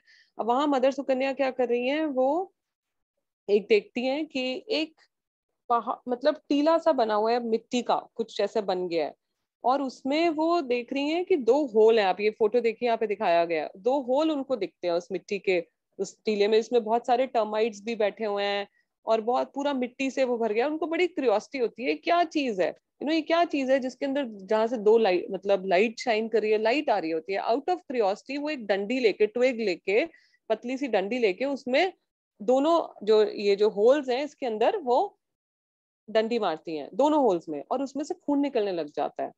अब ये होता है, उसके बाद उसी टाइम क्या होता है, जितने किंग और जितने उनके साथ सैनिक होते हैं, जितने उनके साथ किंग के मतलब मंत्री होते हैं, सैनिक होते हैं, वो सब का स्टूल और यूरिन पास होना बंद हो जाता है उसी टाइम, पूरा सबका. अब सब परेशान हो जाते हैं, क्या हुआ. अब सब पूछते हैं एक दूसरे से. तो उनके जो किंग होते हैं फादर, वो बहुत pious, a very saintly person he was. वो बोलते, उनको समझ आ जाती है कुछ गड़बड़ हुई है, तो वो सबसे पूछते हैं, सबको खड़ा करके, किसी ने यहाँ पे च्यवन ऋषि का आश्रम है, ये च्यवन ऋषि के प्रति किसी ने कुछ अपराध किया है क्या? तो उनकी डॉटर आती है, वो कहती है मुझसे अपराध हो गया है, वो ऋषि बैठे हुए थे अपनी वो मेडिटेट कर रहे थे, वो तपस्या में बैठे हुए थे, और मैंने गलती से जाके उनकी आंखों में पोक कर दिया और उनकी आंखों से खून आ गया, इसलिए ये हुआ है। तो च्यवन ऋषि से माफी मांगने जाते हैं उनके फादर, और जब वो माफी मांगने जाते हैं उनके फादर किंग, वो बोलते हैं कि च्यवन ऋषि उनसे एक सवाल पूछते हैं, ये सब 9th कैंटो में दिया गया, अगर कोई और डिटेल में पढ़ना चाहता है 9th कैंटो के 3rd चैप्टर में पूरा ये एक्सप्लेन किया गया है। और जब भी हम इनके बारे में पढ़ते हैं, कोई भी भागवतम में कोई भी कथा, हमारे अंदर वो अपने आप ये ट्रेट्स आते हैं। अगर हम आज इनके बारे में सुन रहे हैं कथा, हमारे अंदर ये ट्रेट्स आएंगे मदर सुकन्या के। अगर हमने आज कथा सुनी है जड़ भरत की, तो हमारे अंदर वो सुनने से ही हमको उसका बेनिफिट मिलेगा, ऐसा नहीं है नहीं मिलेगा। तो जब वो कमिट करती हैं कि मैंने किया है, तो उनके फादर माफी मांगते हैं, उनके फादर च्यवन ऋषि उनसे एक सवाल पूछते हैं, आपकी डॉटर की शादी हो गई क्या? जो सुकन्या है उनकी शादी हो गई? तो उनके किंग जो थे, जो सुकन्या जी के फादर थे, उनको समझ आ जाता है कि ये कहाँ जा रही है कॉन्वर्सेशन। जो एक इंटेलिजेंट व्यक्ति होता है, वो अपने गुरु या सेंटली पर्सन की बात समझ जाता है, बिना उसके ही समझ जाता है, ज्यादा इधर उधर घुमाए वो समझ गए। तो वो अपनी बेटी का हाथ ऑफर कर देते हैं। आप सोचिए, जो राजकुमारी, शी वॉज सो ब्यूटिफुल कि उनको देवी देवता देखने आते थे, और वो ऐसे अपनी डॉटर की शादी का प्रस्ताव रखते हैं एक बूढ़े ऋषि से। जो ये च्यवन ऋषि थे वो बहुत ओल्ड थे, he was a very old man, और बहुत ओल्ड, पूरी झुर्रियां आ गई हैं उनके, और बहुत वो फेमस थे अपने गुस्से के लिए, उनका टेम्पर बहुत गंदा था, उनको बहुत गुस्सा आता था, बहुत गुस्सा। तो आप सोचिए, ऐसे च्यवन ऋषि को वो अपनी बेटी ऑफर कर देते हैं, बट उनको पता होता है कि ये डिवोशनल लाइफ में बहुत आगे हैं। आजकल की लड़कियां क्या देखती हैं, हमें पति मिलना चाहिए पैसे वाला, ही शुड बी, उसका ऐसा होना चाहिए, उसका जॉब ऐसा होना चाहिए, वो 5 फीट 11 इंचेस लॉन्ग टॉल होना चाहिए, उसका पैकेज होना चाहिए 15 लाख कम से कम, उसके पास कम से कम तो एक सेडान होनी चाहिए, छोटी गाड़ी में मैंने को अच्छा नहीं लगता है जाना, ये रिक्वायरमेंट होता है। पर जो किंग थे, उनको पता था कि मेरी डॉटर को मैं ऐसे व्यक्ति को दूंगा, ऐसा नहीं है उन्होंने सिर्फ सॉरी बोलने के लिए दे दी, उनको पता था कि ये जो व्यक्ति हैं ये मेरी बेटी को लिबरेट कर देंगे, ये भक्ति में बहुत आगे हैं, ऐसे देख के, और इंटेलिजेंट है भक्ति में बहुत, इसीलिए उन्होंने दिया। और आजकल सब उल्टा है, आजकल कोई किसी का कैरेक्टर नहीं देखता, सिर्फ उनका ऊपरी चीजें देखते हैं। We select our spouses based on superficial things, और हम फ्रेंड्स भी ऐसे ही चूज करते हैं, है ना, जो हमें किसी चीज में हेल्प हुई है, इसको साथ में रखते हैं, क्योंकि ये हमें किसी ना किसी चीज में तो हेल्प कर देगा। तो पर च्यवन जो उनके किंग होते हैं, वो इस चीज में विश्वास नहीं करते थे, उन्होंने अपनी बेटी का हाथ दे दिया। अब च्यवन, ये सुकन्या जो मदर थी, वो अपने पति को इतने अच्छे से सर्व करती थी, और उनके पति का टेम्परामेंट बहुत ही हाई था, गुस्सा करते थे उनको बहुत, और फिर भी वो कामली हर चीज को टॉलरेट करती थी, कभी जवाब नहीं देती थी उनके गुस्से में। हमेशा जब अगला बंदा गुस्सा करता है तो हम सब रिएक्ट कर जाते हैं, वो रिएक्ट नहीं करती थी, वो चुपचाप सुनती थी, उनको सर्व करती थी। एक राजा की बेटी होके वो इतने सिंपल कुटिया में रहती थी, हर वक्त अपने हस्बैंड को शी वॉज सर्विंग। एक दिन च्यवन ऋषि जो है, उनको पता है, बट एक पति का ये भी फर्ज होता है कि वो अपने वाइफ को अट्रैक्ट कर पाए, अपनी वाइफ के डिजायर्स पूरे कर पाए, ये भी एक पति का फर्ज है, और उनको पता था। तो वो एक बार अश्विनी कुमार जो हैं, 2 ट्विन ब्रदर्स हैं अश्विनी कुमार, जो मेडिसिन, इन सब हर चीज पोस्ट, हमारे जो देवी देवता हैं सबको एक एक पोस्ट मिली हुई है, सबको कुछ ना कुछ काम मिला हुआ है ना। भगवान तो सिर्फ एक है, प्राइम मिनिस्टर का पोस्ट एक है, बाकी मिनिस्टर्स के पोस्ट अलग अलग है। तो वो देवी देवता को पोस्ट मिली हुई है, जो अश्विनी कुमार है उनको पोस्ट मिली हुई है कि वो लोगों को हील करते हैं, हीलर्स है वो, they are healers of the heaven. तो उनको ये पोस्ट मिली हुई थी, वो अश्विनी कुमार आते हैं, और अश्विनी कुमार को च्यवन ऋषि प्रेयर करते हैं, उनको रिस्पेक्टफुली बोलते हैं, उनको बिठाते हैं, उनको रिस्पेक्टफुली उनको सम्मान देते हैं। किसी से कुछ मांगना होता है तो आपको पहले उसको रिस्पेक्ट देना चाहिए, without giving respect you will not gain anything. तो वो उनको रिस्पेक्टफुली बोलते हैं कि ऋषि कुमार, आप अश्विनी कुमार सॉरी, आप मुझे प्लीज यंग कर दीजिए, मुझे आप यंग और जवान कर दीजिए, हेल्दी कर दीजिए। तो अश्विनी कुमार क्या होते हैं, वो उनको लेके पानी में जाते हैं, और पानी में जाके जैसे ही जाते हैं, जो बाहर निकलते हैं तो 3 व्यक्ति निकलते हैं, बिल्कुल हैंडसम, सी 3 ऑफ देम, 3 बाहर निकलते हैं और सुंदर दिख रहे हैं एकदम, they are looking so beautiful. And जो सुकन्या, मदर सुकन्या होती हैं, अब वो सेम दिख रहे हैं। अब उनको पता नहीं है, मतलब बहुत हैंडसम दिख रहे हैं। अब उन्होंने तो अपने पति को बूढ़ा देखा है, अब वो कैसे पता लगे कि कौन है उनके पति। अब वो सुकन्या मदर के बोलते हैं कि अश्विनी कुमार बोलते हैं, आप सिलेक्ट करिए, इसमें हम 3 में से आपके एक पति हैं, आप सिलेक्ट करिए। तो सुकन्या किसी को भी चूज कर सकती थी, बट वो क्या करती हैं, वो अश्विनी कुमार का ही शेल्टर लेती हैं। वो अश्विनी कुमार को बोलती हैं कि प्लीज, मैं नहीं जानती हूँ, आप मुझे बताइए कि मेरे एक्चुअल हस्बैंड कौन है। मैं एक चेस्ट वाइफ हूँ। वो एक पवित्र नारी थी जो कभी भी किसी को मुड़ के भी नहीं देखती थी। स्पेशली मैं यंग लड़कियों को ये बोलना चाहूंगी जो आज इस ग्रुप में है सब, अगर आप किसी लड़के की तरफ देख भी रहे हो, क्योंकि अभी तो यहाँ पे लड़कियां ही हैं तो मैं इसी सेंस में बोल रही हूँ, तो आप अपनी चेस्टिटी लूज कर रहे हो। आपको अपने पति के लिए, आप अगर चेस्ट रहोगे ना, भगवान आपके लिए कुछ ना कुछ इंतजाम जरूर कर देंगे। भगवान आपको कभी अकेला नहीं छोड़ेंगे। वो आपको हमेशा कोई ना कोई आपके लिए, he will make sure that you have somebody. He will make sure that you get the right match. Just surrender to the Lord. और अगर जो भी होगा वो आपका हर सिचुएशन में ध्यान रखेंगे। अपनी चेस्टिटी मत लूज करो। Don't look at other man सकते हैं, no, you are losing your chastity.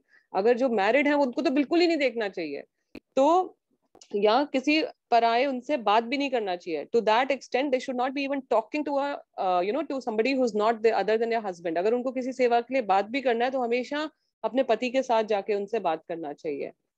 तो एक a chaste woman will never accept any man other than her husband, even if there is someone equally as handsome and qualified. मतलब देखिए, वो चाहती तो वो इतनी सुंदर थी, वो उनको कोई भी देवी देवता भी उनके ऊपर उनको देखते थे, उनसे अट्रैक्टेड थे, पर उन्होंने कभी भी अपने पति को सर्व करना नहीं छोड़ा। अभी भी वो इन तीनों में से किसी को चूज कर सकती हैं, बट वो अश्विनी कुमार को बोल रही हैं कि प्लीज आप मुझे हेल्प करिए, आप मुझे बताइए कि कौन है मेरे पति। और वो इस चीज से खुश हो जाते हैं, क्योंकि कोई भी व्यक्ति अगर किसी को रिस्पेक्ट करता है और रिस्पेक्टफुली उनको सरेंडर करके उनसे पूछता है, तो अगला व्यक्ति आपको शेल्टर देगा ही देगा, आपको प्रोटेक्शन देगा ही देगा। Same goes for Lord.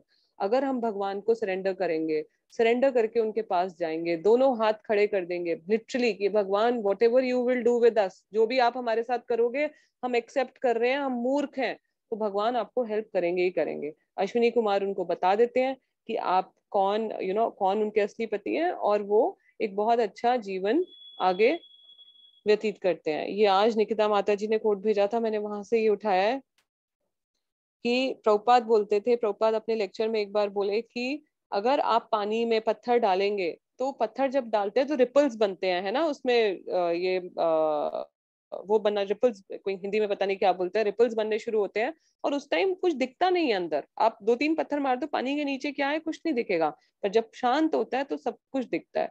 तो ऐसे ही जब हम गुस्से में होते हैं तो हमारा थॉट्स खत्म हो जाती हैं। हमें गुस्सा आता है, हमें कुछ समझ नहीं आता।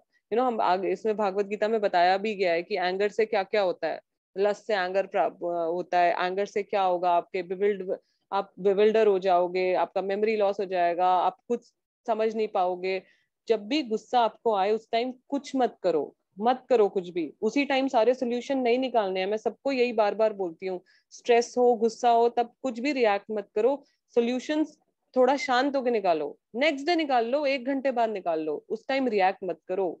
उस टाइम शांति से अपना चैंटिंग करो। आप देखना चैंटिंग करने से थोड़े टाइम बाद आपको गुस्सा नहीं आएगा। और यहाँ ह्यूमन नेचर है कि अगला व्यक्ति जो गलती कर रहा है, to err is human, to forgive is divine.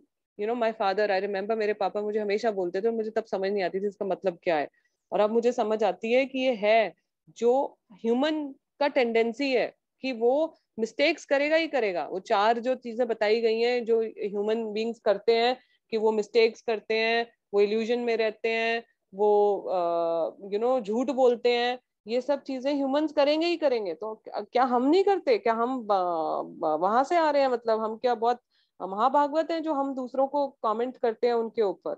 हम कोई महाभागवत नहीं है कि हम दूसरों के ऊपर जो कमेंट कर रहे हैं बैठ के दूसरे ये कर रहे हैं, या तो वो मैं महाभागवत बन जाऊं।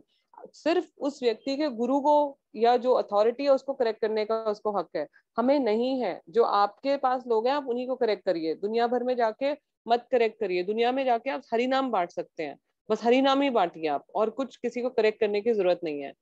और यहाँ पे आगे प्रभुपाद बता रहे हैं, try to rectify with cool head. Cool head, ढंग से शांति से सोचिए, उसके बाद रिएक्ट करिए, उस टाइम मत करिए। ये कृष्णा बुक का बहुत अच्छा एक कोट है जो राधे श्याम प्रभु जी बहुत कोट करते हैं काफी बार। One's greatness has to be estimated by one's ability to tolerate provoking situation. एक व्यक्ति की जो ग्रेट, कृष्णा बुक के में एक पर्पट में आती है, I think towards the end of the chapters, I think 89 chapter में कहीं है ये, कि एक व्यक्ति की असली जो ग्रेटनेस है ना, वो इससे पता नहीं लगती वो 700 श्लोक लर्न कर चुका है, वो इससे भी पता नहीं लगती वो कितनी अच्छी प्रेजेंटेशंस बना रहा है, वो इससे भी पता नहीं लगती कि वो कितना अच्छा श्लोका रेसिटेशन कर रहा है, वो इससे भी पता नहीं लगेगी जो कितना अच्छा लेक्चर दे रहा है या कितनी अच्छी कुकिंग कर रहा है, वो उससे पता लगेगी कि वो कितना टॉलरेट करता है जब उसको कोई प्रवोक करता है। देखिए यहाँ पे बोलते हैं ना, हाथी चल रहा है, उसके आसपास ये डॉग्स दिखाए गए हैं। एक डॉग है मिस्टर क्रिटिक, जो उसको बुरा बुरा मतलब उसके बारे में बुराइयां निकाल रहा है। हाथी चलता जा रहा है, हाथी आराम से चल रहा है। एक ये डॉग है जो जेलस है, उससे बहुत जेलस है।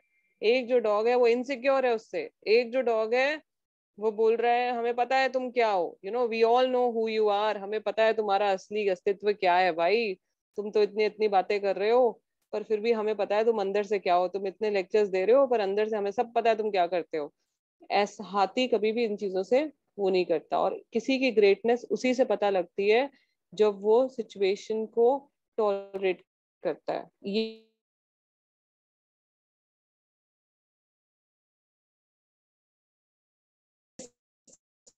सिंपल एक भक्ति का बहुत सिंपल है कि मेरे प्रारब्ध है जो मेरे साथ हो रहा है। आप इस चीज को ना अपनी स्ट्रेंथ बना लीजिए, इसको वीकनेस मत। कई लोग पूछते हैं मुझसे कि माता जी ये तो बड़ा वीक सिचुएशन हो गया, हम हर चीज में यही बोलते हैं कि हमारा पुराने प्रारब्ध है, हमारे पुराने कर्म, जन्म के कर्म है भैया हमारे। मतलब हर बार ऐसे ही माता जी हम चुप बैठे रहे, लोग हमें कुछ भी बोलते रहे, हाँ बैठे रहो चुप। आप पे ऑफ देखो, हर चीज में आप पे ऑफ देखो, आपको मिल क्या रहा है, you know what you are getting by doing that. आप सोचो बहुत बड़ा चीज है हमारे पास पे ऑफ भाई, कि हमारा भक्ति जा रहा है, किसी की बुराइयां करने से, सुनने से, हमारा टॉलरेट ना करने से हमारा भक्ति जा रहा है। इतने मुश्किलों से हमें ये जन्म मिला है, पता नहीं कैसे मिलेगा फिर से हमें जन्म। हम यही करते रहेंगे, बार बार आते रहेंगे, फिर जन्म लेंगे, फिर मृत्यु होगी, फिर जड़ा व्याधि सब कुछ, यू नो यही करेंगे हम लोग क्या पूरी जिंदगी। और किस लिए? बस अपने आप को प्रूव करने के लिए कि मैंने आज प्रूव कर दिया था कि मैं राइट हूँ, I was right. No, don't do that. Bhagavad Gita का श्लोक है 16 का, जो जिसमें हम पहले भी ये श्लोक डिस्कस कर चुके हैं। Anger is a product of the mode of passion,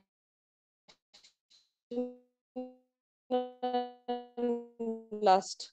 तो अक्रोध, वन मस्ट बी टॉलरेट। अगर कोई वन मस्ट बी टॉलरेंट, अगर कोई आपको प्रोवोक भी कर रहा है, मैंने पहले ही बताया जब हमने स्टार्ट किया लेक्चर कि अगर हमारे अंदर संतरे हैं तो संतरे ही निकलेंगे ना। प्रोवोक कोई करेगा तो क्यों निकल रहे हैं हमारे अंदर से गाजर, मूली और करेले, या यू नो नीम क्यों निकल रहे हैं? क्यों नहीं निकल रहे संतरे? क्योंकि नहीं है अभी संतरे। तो अपने आप को सिचुएशन में ऐसा लाइए कि आपको कोई प्रोवोक भी करे, let it be, let it be. उस व्यक्ति का आपने कर्म नहीं, आप नहीं हो उसके करता धरता, वो व्यक्ति अपने कर्म खुद बना रहा है। तो आप क्यों अपने आप को पोल्यूट कर रहे हो? और ये जो एंगर है ये जनरेट होता है लस्ट से। और लस्ट क्या है? जब हम अपने सेंसेस को अपनी सेवा में लगाते हैं और भगवान की सेवा में नहीं लगाते, वो है काम। असली काम का मतलब सिर्फ ये नहीं है कि सेक्सुअल डिजायर्स। काम का मतलब ये है कि जितने आपके सेंसेस हैं आप उनको भगवान की सेवा में लगा के अपने खुद की सेवा में लगा रहे हो। जब जब आप ऐसा करोगे आप देखना आपको धीरे धीरे गुस्सा आना शुरू हो जाएगा। अपने मेडिटेट करिए अपने आप। मैं कई बार जिस दिन मुझे गुस्सा आता है ना, मैं 10-15 मिनट रात को वॉक करती हूँ और मैं सोचती हूँ कि मुझे गुस्सा क्यों आया था, what was the reason and what I could have done differently in this situation. ये करिए, ये एक्सरसाइज हर दिन करिए। अगर आपको हर दिन गुस्सा आ रहा है हर दिन करिए। मैं हर दिन मेडिटेट करती हूँ कि मैंने अगर इस सिचुएशन में रिएक्ट किया था तो क्यों किया था, स्पेशली ऑन द डेज जहां मेरे को लगता है कि मेरा स्पिरिचुअली बहुत डाउन गए हैं। कई डेज होते हैं जब स्पिरिचुअली आपको लगता है आप बहुत डाउन फील कर रहे हो, क्यों कर रहे हो, ऐसा क्या था? किसी ने आपको गुस्सा दिलाया, आपने कुछ ना कुछ गड़बड़। और हमेशा मुझे रियलाइज होता है कि उस दिन कुछ ना कुछ मेरे से वैष्णव अपराध हुआ होता है। मेरी सारी चीजें बॉइल्स डाउन टू वैष्णव अपराध समहाउ। मैं हमेशा देखती हूँ कि कुछ ना कुछ गड़बड़ मैंने वैष्णव के प्रति की है, then I go back to that Vaishnava and I try to rectify that. उनको जाके मैं तो सॉरी बोलती हूँ या उनके साथ क्लैरिफाई करती हूँ, या कुछ जो गड़बड़ की होती है उसको करेक्ट करने की कोशिश करती हूँ। अगर गुस्सा आ रहा है, हमेशा गुस्सा आप देखना यही होता है जब हम गड़बड़ कुछ कर रहे होते हैं, और मोस्टली इट्स बिकॉज जब हम अपने सेंसेस को यूज नहीं करते भगवान की सेवा में, अपनी सेवा में ज्यादा यूज कर रहे हैं। चैंटिंग जिस दिन अच्छी होगी गुस्सा नहीं आएगा, सेवा जिस दिन अच्छे मन से की होगी गुस्सा नहीं आएगा। अभी भव्या माता जी जब ये कर रही थी कीर्तन, मुझे वो मिठास फील हो रही थी कि अपने डेटीज, मेरे दिमाग में फर्स्ट थॉट ये आया, हर कीर्तन इज सो ब्यूटीफुल, सो मधुर, क्योंकि ये गौरताई की सेवा बहुत अच्छे से करती हैं। मेरे दिमाग में फर्स्ट थॉट यही आ रहा था आज। तो हमेशा सिचुएशन को एनालाइज करिए, जानवरों की तरह मत जियो कि आया गुस्सा ठीक है अगले दिन मेडिटेट करो। हर दिन सोने से पहले मेडिटेट करो, जो दिन में आज गड़बड़े की हैं मेडिटेट करके सो। तो अगर मेडिटेट नहीं करोगे तो अगले दिन भी वही गलतियां करोगे। मेडिटेट अपॉन एवरीथिंग जो आप गड़बड़ कर रहे हो। आगे भी बहुत सारे वर्सेस मैंने लिए हुए हैं, ये I think we have lost on we have time हमारा। ईशोपनिषद का मैं लास्ट वर्स ये ले रही हूँ, ये 10th वर्स है ईशोपनिषद, जो सबसे छोटा उपनिषद है सारे उपनिषद में, सबसे छोटा उपनिषद है ईशोपनिषद। उसमें जो 10वां श्लोक है उसमें बताया गया है, one should learn forbearance even in the face of provocation from others. ये खुद बोला गया है शास्त्रों में कि अगर कोई हमें प्रवोक भी कर रहा है तो हमें उसको टॉलरेट करना है, हमें रिएक्ट नहीं करना, हमें अपना झंडे नहीं गाड़ने हैं। हमें कोई फर्क नहीं पड़ता अगर हमें कोई प्रूव कर दे गलत, एज लॉन्ग एज हमारे गुरु को पता है। हमें अपने गुरु को बताना है कि हमारे गुरु को पता होना चाहिए। गुरु और कृष्णा को पता है तो दूसरों से हमें कोई फर्क नहीं पड़ता। As long as your Guru trust you, Krishna आप हर चीज स्क्रिप्चर्स के हिसाब से कर रहे हैं तो ठीक है, आपको दूसरों को प्रूव करने की जरूरत नहीं है। बोलने दो लोगों को आप गलत हो, कोई बात नहीं, वो आपके प्रारब्ध है, कट रहे हैं, अच्छा है, जितनी जल्दी कटेंगे उतनी जल्दी जाएंगे हम। प्रभुपाद आगे कुछ वर्सेस हैं, प्रभुपाद यहाँ बता रहे हैं कली मीन्स स्लाइट प्रोवोकेशन। कली का ये वो है, प्रभुपाद बता रहे हैं कि कली में यही होगा। कलयुग क्या है? कलयुग का मतलब है age of hypocrisy and quarrel. Kaliyuga में यही बताया गया है कि भाई कोई भी आपको छोटा सा भी कुछ पागल भी बोल देगा ना मजाक में, आप उसका जान लेने के लिए लोगों का हुआ है। हम कितने न्यूज में पहले, अब तो न्यूज़पेपर में आता नहीं है, बट पहले कितने न्यूज में ऐसे लोग खून कर देते हैं। रोड रेज में लोगों ने खून कर दिए हैं, रोड पे जा रहे हैं, कोई आपने किसी से जल्दी गाड़ी चला लिया, आपने खून कर दिया उसका, ऐसे ऐसे हुआ है। सोचिए, तो ये कली का प्रभाव है कि थोड़ी सी उस स्लाइट प्रोवोकेशन से भी आपको गुस्सा आएगा। तो यहाँ पे उसका एक ही उपाय बताया है प्रभुपाद ने, और हमारे शास्त्रों में जो प्रभुपाद हमें बार बार शास्त्रों से कोट करते हैं, हरे नाम हरे नाम हरे नाम एवं केवलम। 3 बार जज 3 बार करता है ना, ऐसा ही है ऐसा ही है ऐसा ही है। जब आप 3 बार कोई कर देते हो ना लॉ के अकॉर्डिंगली, एज पर लॉ, अगर कोई चीज 3 बार बोल देती है पक्की हो जाता है, तभी तो तलाक बोलते हैं ना, तलाक तलाक तलाक, तो है ना। तो हरे नाम हरे नाम एवं केवलम कलौ नास्ते वेव गतिर अन्यथा। मतलब कली में there is no other means, no other means, no other means, कोई तरीका है ही नहीं, है ही नहीं, है ही नहीं, other than taking Holi names of the Lord. जितना आप करोगे भक्ति, जितना आप भगवान का नाम लोगे, वही एक तरीका है इस जो हम फंस गए हैं ना इस मटेरियल वर्ल्ड में, भौतिक दुनिया में से निकलने का कोई तरीका और नहीं है, नहीं है, नहीं है। तो आप भी आज दे दो तलाक, तलाक तलाक तलाक टू व्हाट?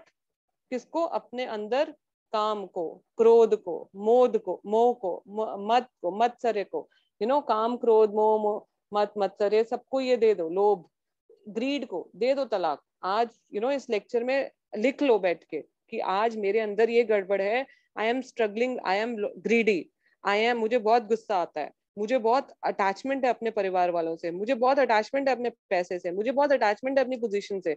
आज लिख लो और दे दो तलाक। Write it on a piece of paper, अपने फोन में कहीं, मैं तो अपने नोट्स मोस्टली फोन में बनाती हूँ, तो लिख लो। मैं अब कई बार लिखती हूँ to dos for myself, I write to dos for myself, क्या क्या है, और दे दो तलाक तलाक तलाक तलाक आज ही। By the end of this lecture बहुत सारे तलाक दे देना आप सब लोग मिलके। किसको? अपने अंदर जो बैठे हुए डीमंस, बाहर नहीं है। आज जो कलयुग में सारे डीमंस अलग अंदर ही हैं कलयुग में, सारे डीमंस हमारे अंदर हैं, बाहर कुछ नहीं, अलग से कोई डीमन नहीं आएगा, पूतना नहीं आने वाली कलयुग में आपको मारने के लिए, है ना, कोई नहीं आने वाला, घासुर नहीं आने वाला, कोई डीमन बाहर से नहीं आएगा, अपने अंदर के डीमंस को मारो, kill your demons. So this was the last of the slides. I actually wanted to speak a little bit about Gadadhar Pandit. आज गदाधार पंडित जी का अपीयरेंस डे भी है. मेरा बहुत मन था हम कुछ छोटा सा चीज शेयर करें. अगर आप लोग चाहते हैं तो हम 5 मिनट 10 मिनट कर सकते हैं. अगर लेट हो रहा है तो मुझे बताइए जल्दी से, quickly. Should we speak 5 minutes about Gadadhar Pandit जी?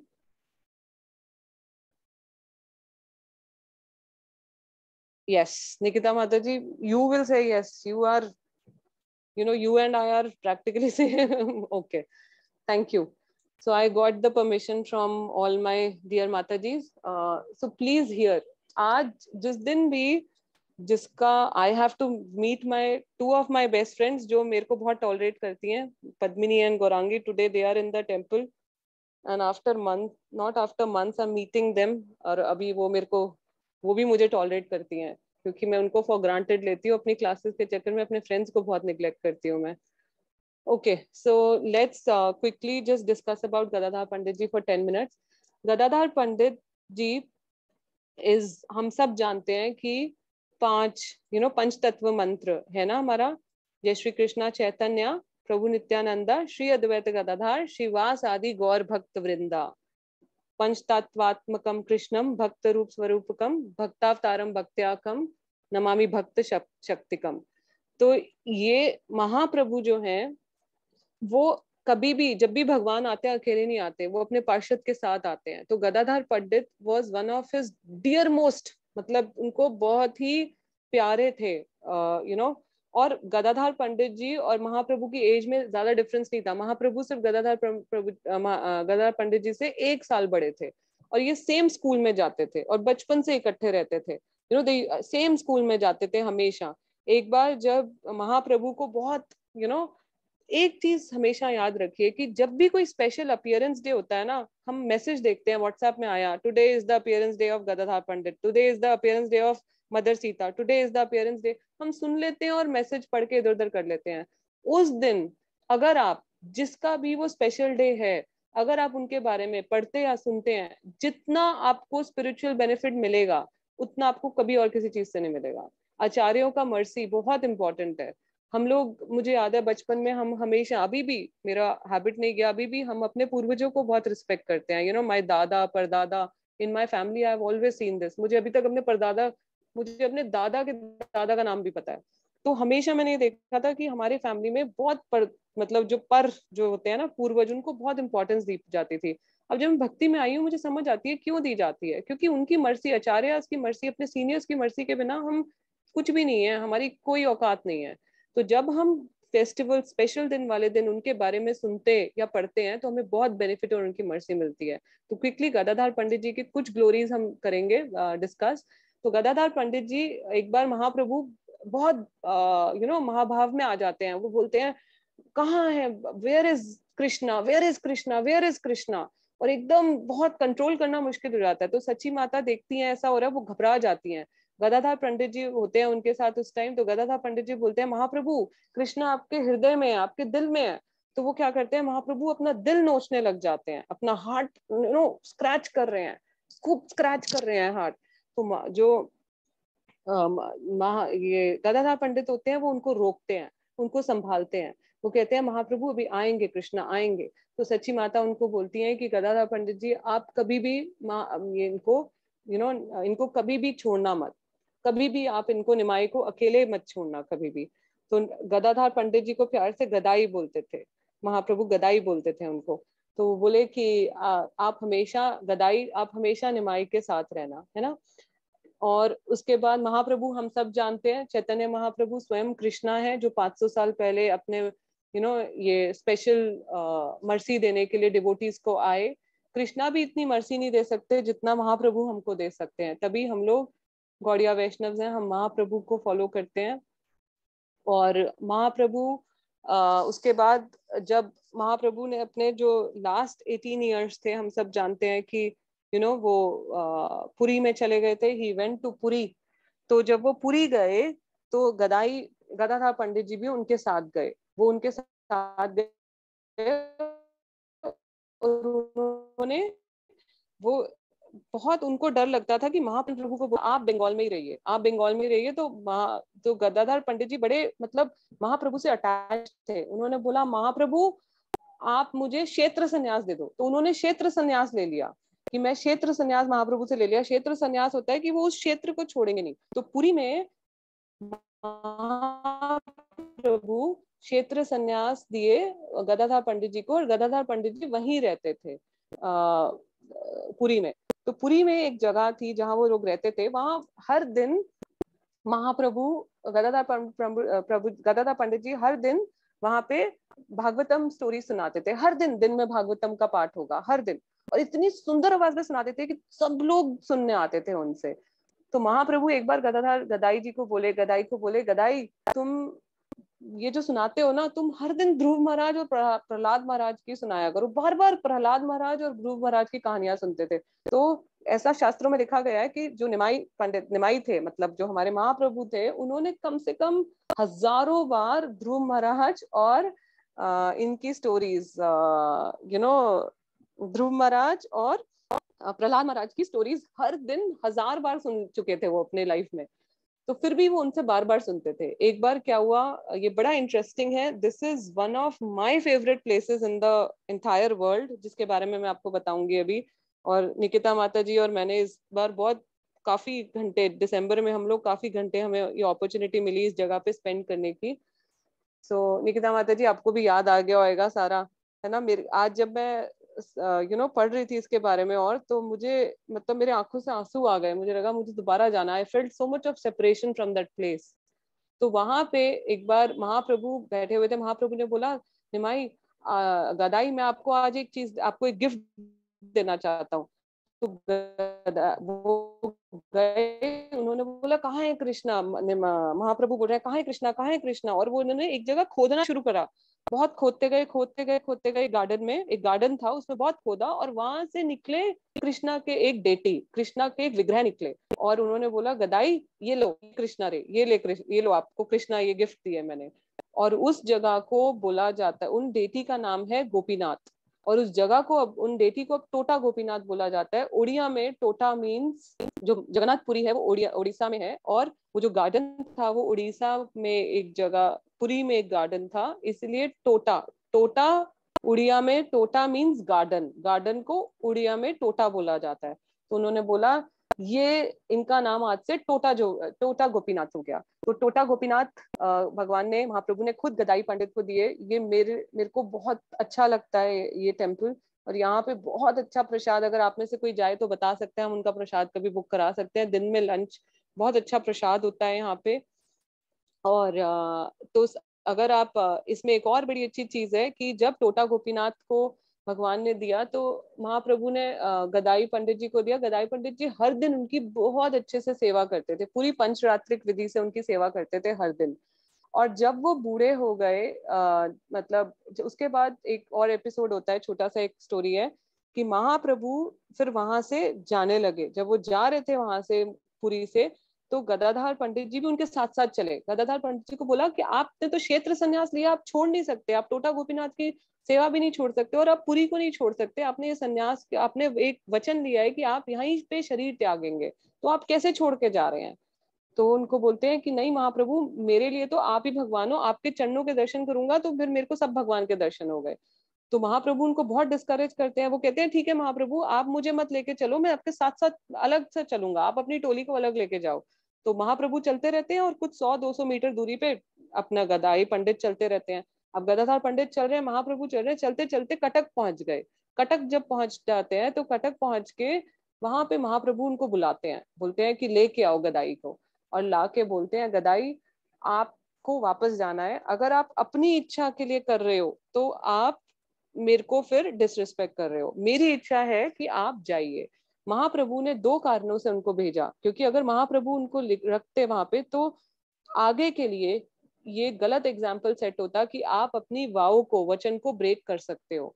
और दूसरा, महाप्रभु चाहते थे कि टोटा गोपीनाथ की वो सेवा करें, गदाई पंडित सेवा करें, वो उनको वापस भेजते हैं। और फिर बाद में जब महाप्रभु अपने प्राण त्यागते हैं, तो आप टोटा गोपीनाथ की राइट लेग में देखेंगे तो वहां राइट लेग में ना एक क्रैक है। तो महाप्रभु जब प्राण त्यागते हैं, ऐसा कहा जाता है कि 3 जगह पे महाप्रभु समाते हैं। एक टोटा गोपीनाथ है, एक जगन्नाथ पुरी में जगन्नाथ जी हैं, और एक और है जो मुझे नहीं पता, पर 3 जगह कहते हैं महाप्रभु अपना वो जाते हैं, लीन हो जाते हैं। तो टोटा गोपीनाथ की राइट लेग में एक क्रैक है। अगर आप कभी जाएं टोटा गोपीनाथ तो आप देखेंगे कि अगर आप पंडित को बोलेंगे, पुजारी जो है वहां पे, वो सुबह 7 बजे का जो दर्शन होता है उसमें वो दिखाते हैं। हम लोग सुबह मंगला आरती के लिए गए थे, और मंगला आरती के बाद हम लोग सुबह रुके थे 7 बजे तक, और 7 बजे हम टोटा गोपीनाथ के वो क्रैक के दर्शन करके आए थे जिसमें पाँव में महाप्रभु समाये हुए हैं। तो जब गदाई पंडित जी को पता लगता है कि महाप्रभु अपने वो अपने वापस जा चुके हैं, अपने यहाँ पे लीला खत्म करके वापस जा चुके हैं गोलोक, तो वो एकदम से बूढ़े हो जाते हैं। 47 महाप्रभु ने जब अपना शरीर छोड़ा था तो वो 48 ईयर्स के थे। तो 1 साल छोटे थे गदाई पंडित उनसे, वो 47 ईयर्स के थे। 47 ईयर्स में वो विरह में इतने बूढ़े हो जाते हैं कि वो झुक जाते हैं। आप सोचिए, जो 80 साल में लोगों की हालत होती है वो उनकी 47 ईयर्स में हो जाती है, वो पूरे झुक जाते हैं। और जब वो झुक जाते हैं तो वो बोलते हैं अब मैं सेवा नहीं कर सकता इनकी, टोटा गोपीनाथ की, मैं बूढ़ा हो गया, मेरा हाथ भी नहीं जाता, मैं इनको चंदन। टोटा गोपीनाथ बाय द वे बहुत टॉल डेटी है, more than 5 feet tall, he is a very tall deity. तो वो उनको पहुंच ही नहीं पाते वहां तक। तो टोटा गोपीनाथ क्या करते हैं, वो रात को वो बोलते हैं अब मैं कल से किसी और को ये सेवा दे दूंगा। उसी रात टोटा गोपीनाथ जी के सपने, गदाई पंडित जी के सपने में टोटा गोपीनाथ आते हैं, और वो बोलते हैं टोटा गोपीनाथ गदाई पंडित को कि आप प्लीज ये सेवा मत देना, मैं कल इसका सोल्यूशन निकाल दूंगा। तो वो नेक्स्ट डे जब सो के उठते हैं, वो देखते हैं टोटा गोपीनाथ बैठ गए हैं। पूरे विश्व में, पूरे दुनिया में सिर्फ एक ही ऐसे डेटी हैं जो बैठे हुए हैं, और वो है टोटा गोपीनाथ। और आप देखेंगे वो अपने भक्त के लिए बैठ जाते हैं, अपने भक्त के लिए। वो ऐसा ही एक सिमिलर और स्टोरी है जो हम वृंदावन में देखते हैं, राधा दामोदर टेम्पल में, जहाँ पे वो एक जो गिरिराज शिला रखी हुई है जिसमें भगवान ने अपने चिन्ह, 5 चिन्ह डाले हुए हैं, और वो कहते हैं उनकी अगर आप परिक्रमा कर लो तो पूरे गदा आपके गोवर्धन की परिक्रमा हो जाती है। तो भगवान अपने भक्तों का दुख नहीं देख पाते। तो these are some of the pastimes of Gadadhar Pandit. This shows उनका प्रेम भगवान के प्रति, उनकी महाप्रभु के प्रति उनका कितना प्रेम था। और कुछ साल बाद फिर वो अपने प्राण भी त्याग देते हैं कुछ समय बाद, क्योंकि और अमावस्या होती है, आज भी अमावस्या है, कुछ महीने बाद उनका डिसअपियरेंस डे आएगा, उस दिन भी अमावस्या होती है। तो हमेशा कोशिश करिए कि जब भी ऐसा कुछ हो, सुनिए, जब भी कोई स्पेशल डे होता है उनके बारे में सुनिए, उनकी क्वालिटीज को अपने अंदर लाने की कोशिश करिए, है ना। और भी बड़े क्यूट डेटीज हैं टोटा गोपीनाथ के साथ में बैठे हुए हैं। एक साइड में राधा रानी है, एक साइड में ललिता सखी है, और ललिता सखी ने बांसुरी पकड़ी हुई है, राधा रानी ने वीणा पकड़ी हुई है। इसकी भी एक अलग कथा है। और वो दोनों काली, मतलब दोनों ब्लैक रूप में है, क्योंकि उन्होंने कृष्णा का रूप लिया हुआ है, मतलब उनके उसमें प्रेम में। तो बहुत ही क्यूट डेटीज हैं। One of the most beautiful places that we have ever been. बंदर बहुत सारे हैं वहां पे, मुझे याद है बंदर बहुत बहुत दुष्ट बंदर थे वहां पे। और बट भगवान की सेवा में लगे हुए हैं वो बंदर, बहुत लकी हैं वो, फॉर्चुनेट मंकीज हैं वो, कि लगे हुए हैं वहाँ सेवा में। सो आप लोग प्लीज आज जो भी आपने सीखा है आप उसको ग्रुप में डाल सकते हैं, अपनी लर्निंग्स, कि आपने क्या सीखा है आज की सेशन से, और किसको आप तलाक दे रहे हैं आज। I want each and every one of you to tell me आज आप किसको डिवोर्स देंगे, और जो आपके अंदर है, बाहर नहीं, बाहर के लोगों को डिवोर्स नहीं देना आपने कि हम आज इससे अपना रिलेशन खत्म कर रहे हैं। जो आपके अंदर वाले डीमंस हैं उनको। Now I request Priyanka Singh Mata ji to please sing the nursing aarti so that we can quickly wrap up the session. Please रुकिएगा आरती के लिए सब। प्रियंका सिंह माता जी, आर यू देयर? है माता जी, अनम्यूट करिए माता जी।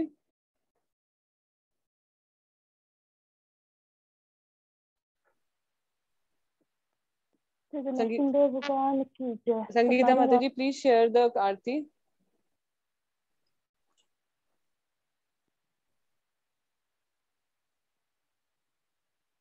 करताल यूज कर सकते हैं माता जी? बिल्कुल कर सकते हो.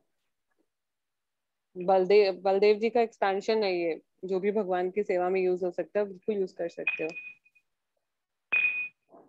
जय जय नरसिंह भगवान की। नमस्ते नरसिंहाय प्रह्लादलादिदायिने हिरण्यकशिपूर्वचः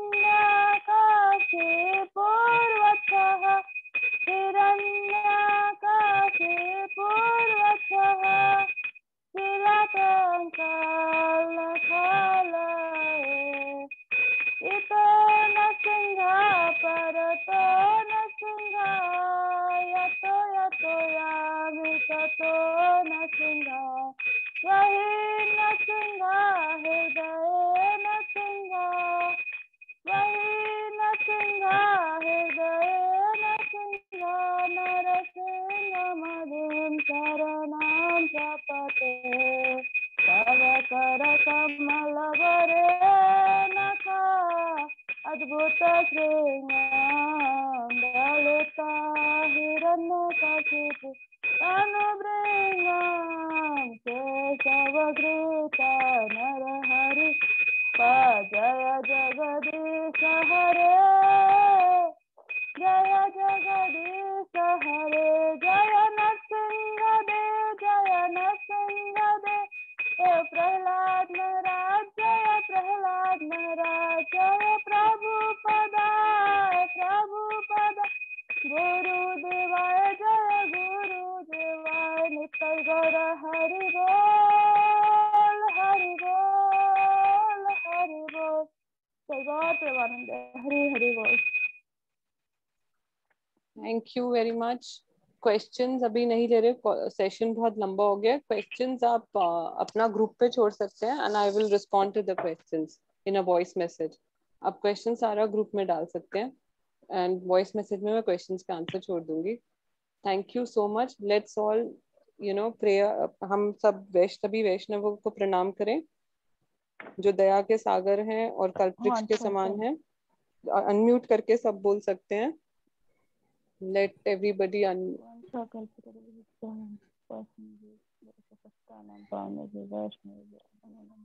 अनम्यूट कर दिया. सबको कर सकते हैं unmute. Sangeeta okay. We all can unmute and Sindhu एव च पतितानां पावनेभ्यो वैष्णवेभ्यो नमो नमः. हरे कृष्ण. हरे कृष्ण. हरे कृष्ण माता जी.